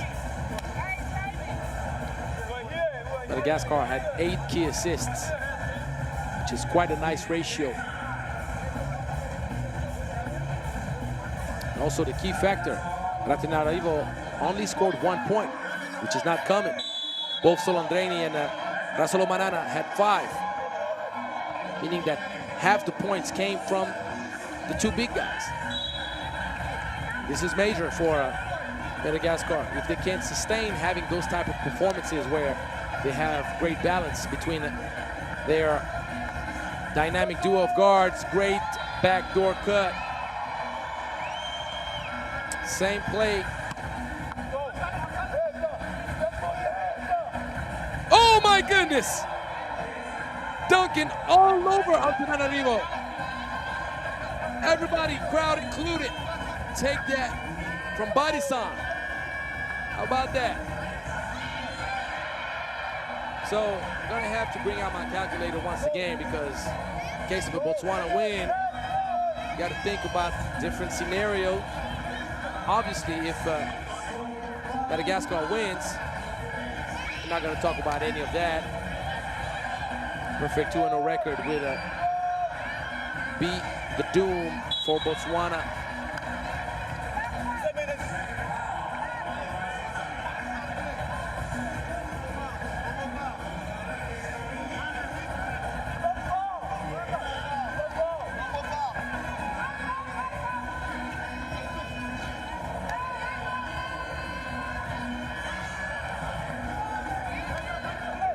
Leave you open, could be a problem.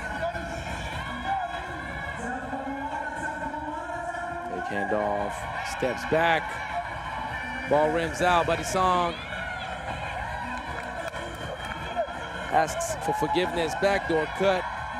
If you don't guard Rwanda Mpirana, he can hit you in many different ways. And a lot of toughness in this kid, let me tell you. Yaone Badisong, 23-year-old.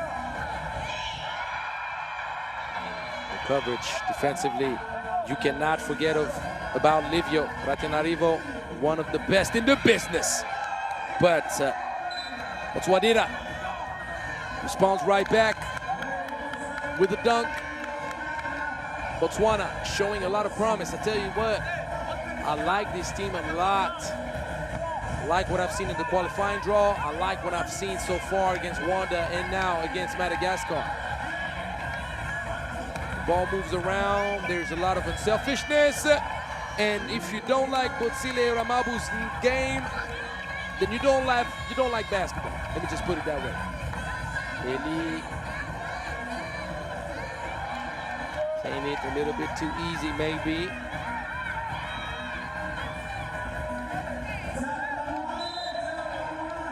Third team foul against Botswana.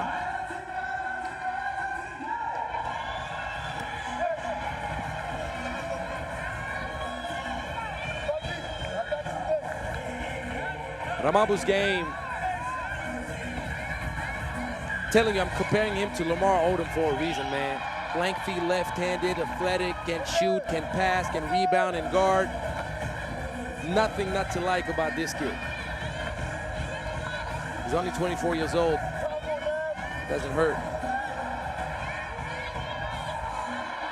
Song. You're having a hard time to contain Eli Rondrian Nampionana.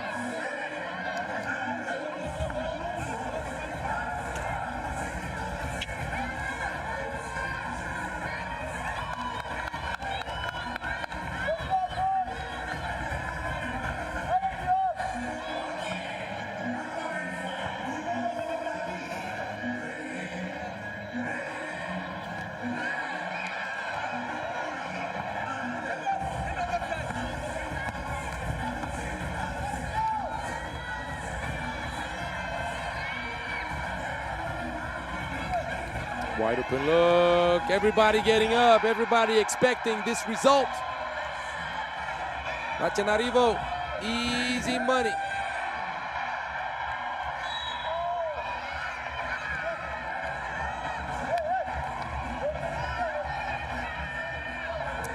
Foul against Botswana. First TV timeout, and even though Botswana keeps the game close, foul trouble is looming. That could complicate things in the long run.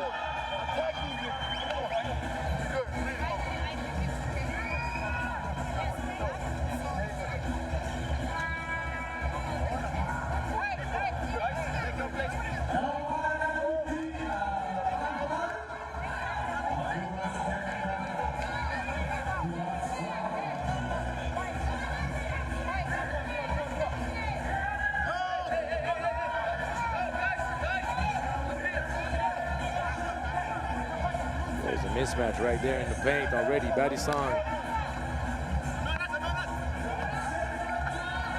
matched up with Marcelo Manana.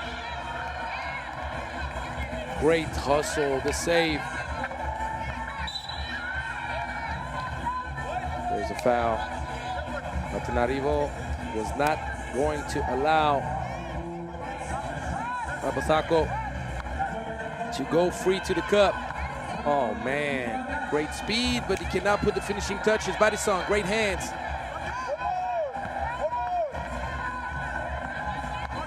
Look at this kid. A lot of skill. Unfortunately, he went with the right hand on the left-hand side. Makes life quite harder. The ball should be earned back for Botswana.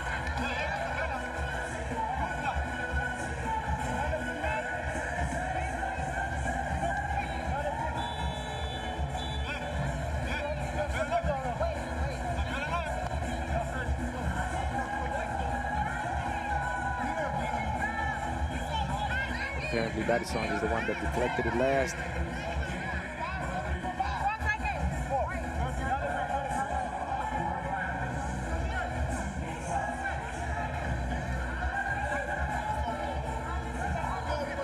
Four seconds left on the 12-second shot clock.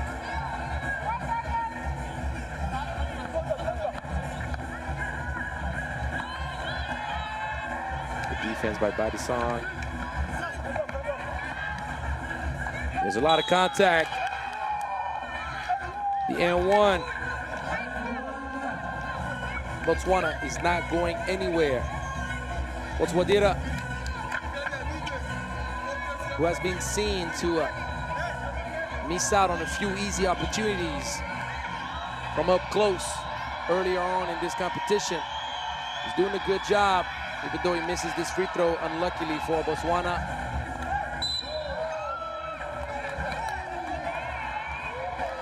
Mabu, frustrated with that call, thought it was all ball.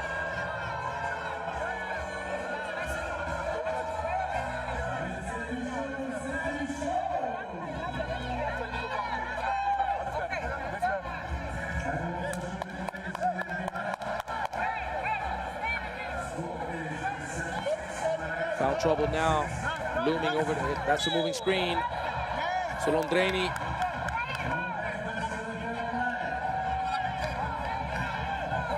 You cannot rough up the defender like that.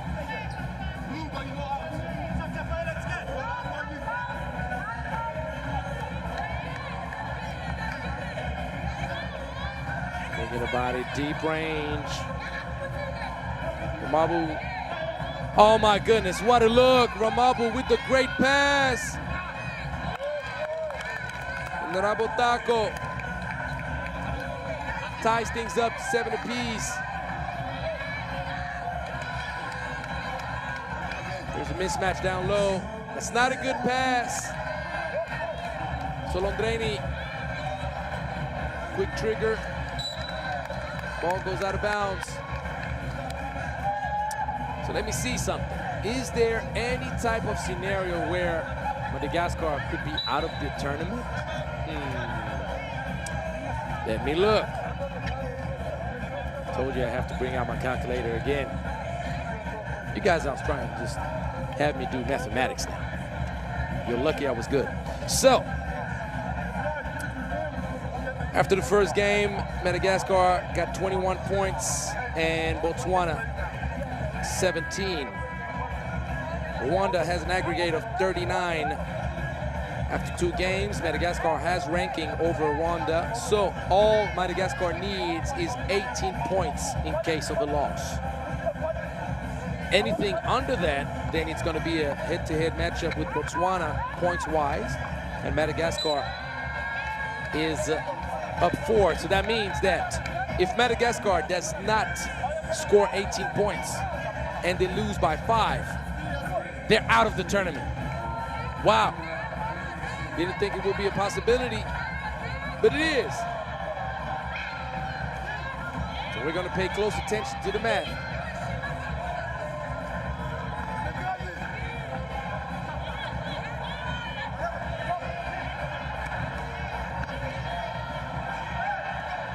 Good rebound. Uh-oh. Slip and slide all you want. The feed, and what I was saying, great rebound. Rabotako cleans up the mess. Motswadira needs to do a better job finishing. Badisang by himself at the 45, but he misses.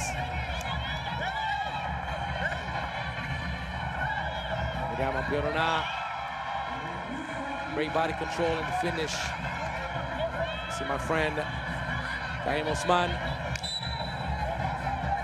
the head coach for Team Comores.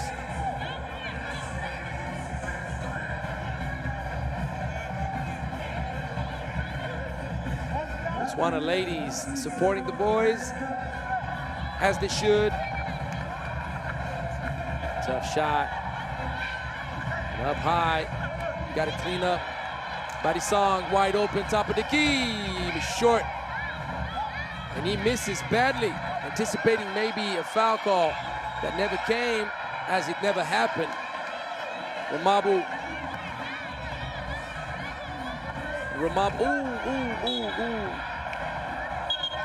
Ooh.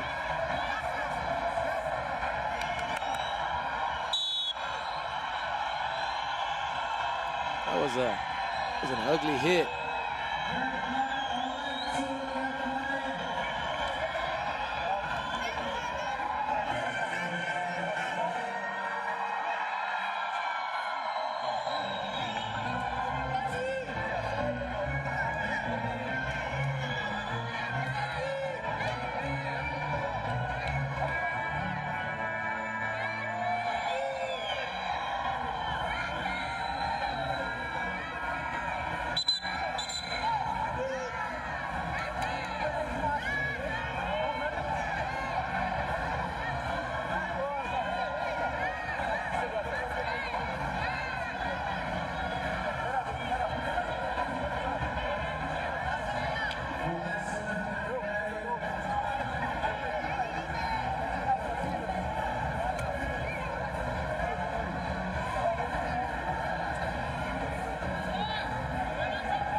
So he's double paying for Badisang. Not only did he get hit in the head, probably his nose, but he's the one that got called for a foul. Rasolo Manana. Yeah, so it's the nose right here, you can see. And Botswana needs Badisang on the court as much as possible. Rasolo Manana. 2 for 2. And Ramabu turns it over, trying to go baseline. Not a good choice. That's the inexperience right there. Better attack that middle like you mean it. And stay strong with the ball in your hands. If you want to attack that baseline, you better have enough space, because you're going to get bumped out of weight. If you step on the line, it's your turnover. Big rebound.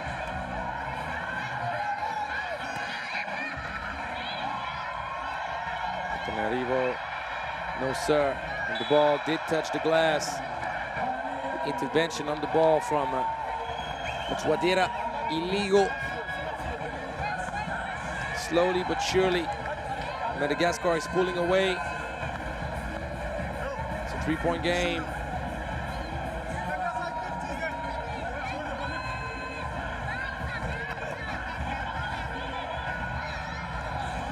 Crossing board, Taco. Yeah, it's capricious.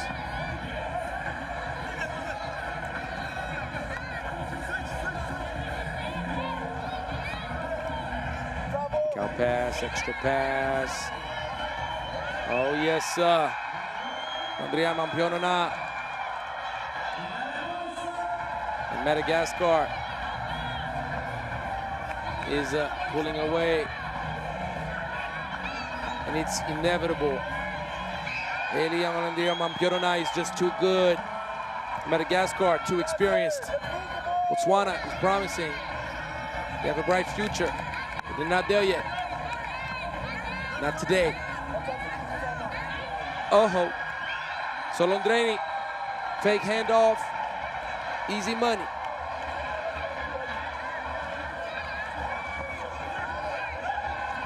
Madison tries to keep it close.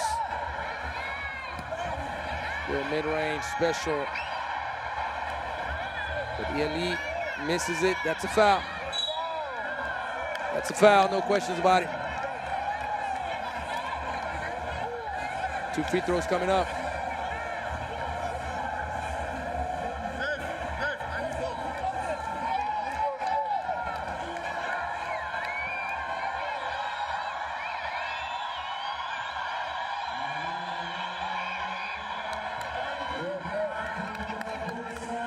This game is far from over. Will Botswana score enough? That is the question.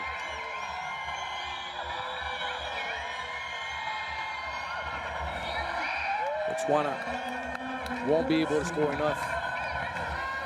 Either way, with Rwanda's aggregate being 39, they need to win by 5 points difference. And Madagascar with 16. Madagascar needs 1 more point to secure its spot in the quarterfinals. Number 1.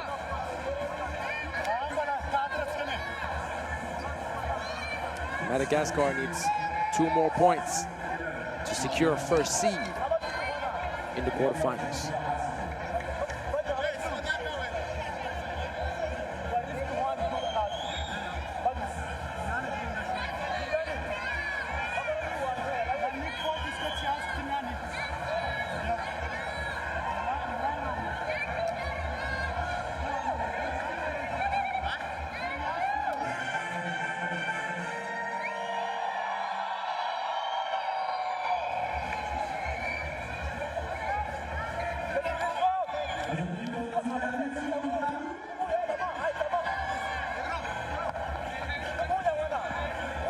Song, clean block. Drop pass. So that is that for quarterfinals. Now 1 more point for first seed.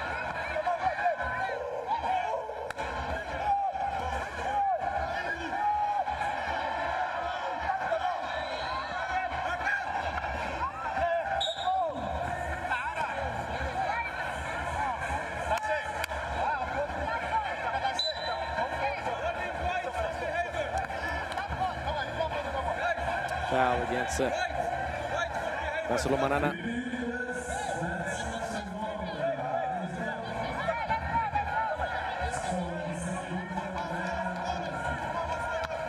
Fake, the kick out pass. It's a beautiful move, but you couldn't finish it.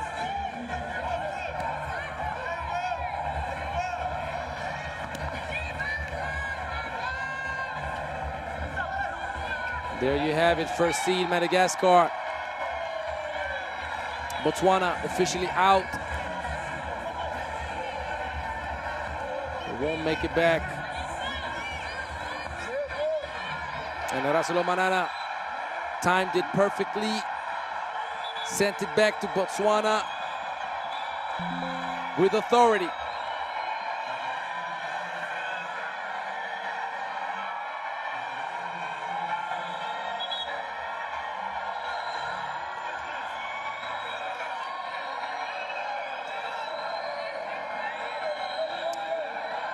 What are we checking?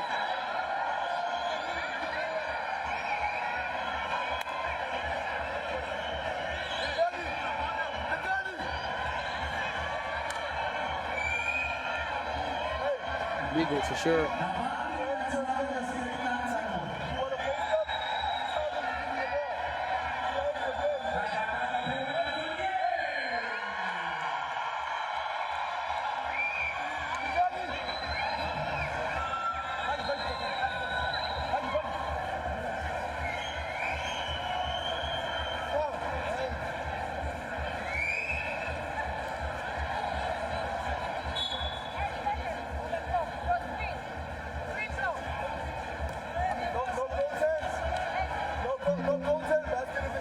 So 8 seconds on the shot clock.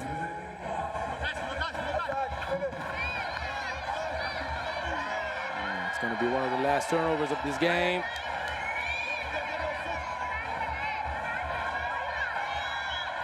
A little bit too long for Livio.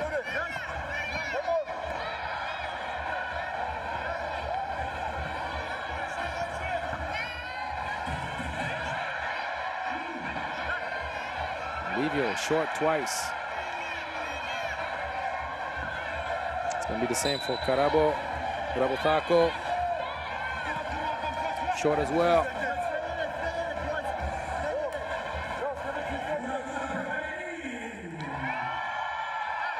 Botswana will play hard until the very last second.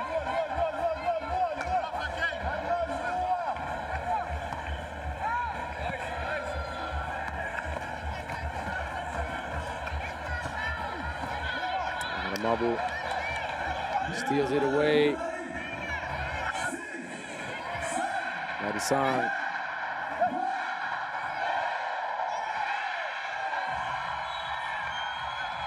The game is over. Madagascar wins 18-13. The plate has been cleaned up. Finger looking good. Madagascar looking good, looking strong. Botswana full of potential, will be back at this level of competition. There is no doubt about that. Keep this team together and keep working. They got a bright future ahead of them. Madagascar now looking ahead to what's coming next in this competition. I'm gonna share with you the full program for tomorrow after those highlights.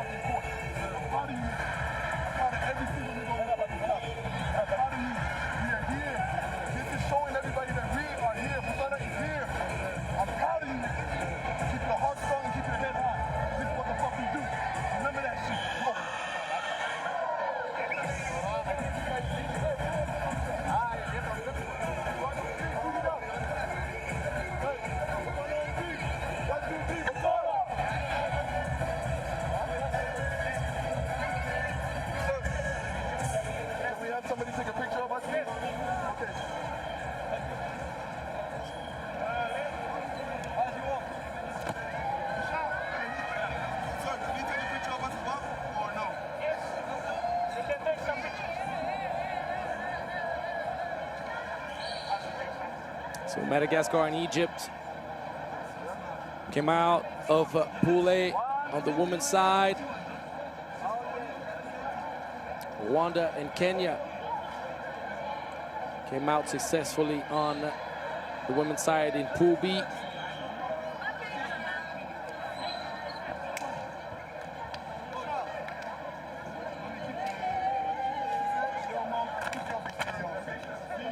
These are the semifinals for the women. Madagascar against Kenya, Rwanda against Egypt. Are we gonna have a rematch? Egypt, Madagascar in the final. We'll have new faces. We're going to find out for sure. In the men's bracket, Pool A, Algeria and the DRC will go to the quarterfinal party. Zambia, top of the group. How about that? Kenya. Full plate for the Kenyan Federation. Both teams in Sunday's action. Egypt and Tunisia.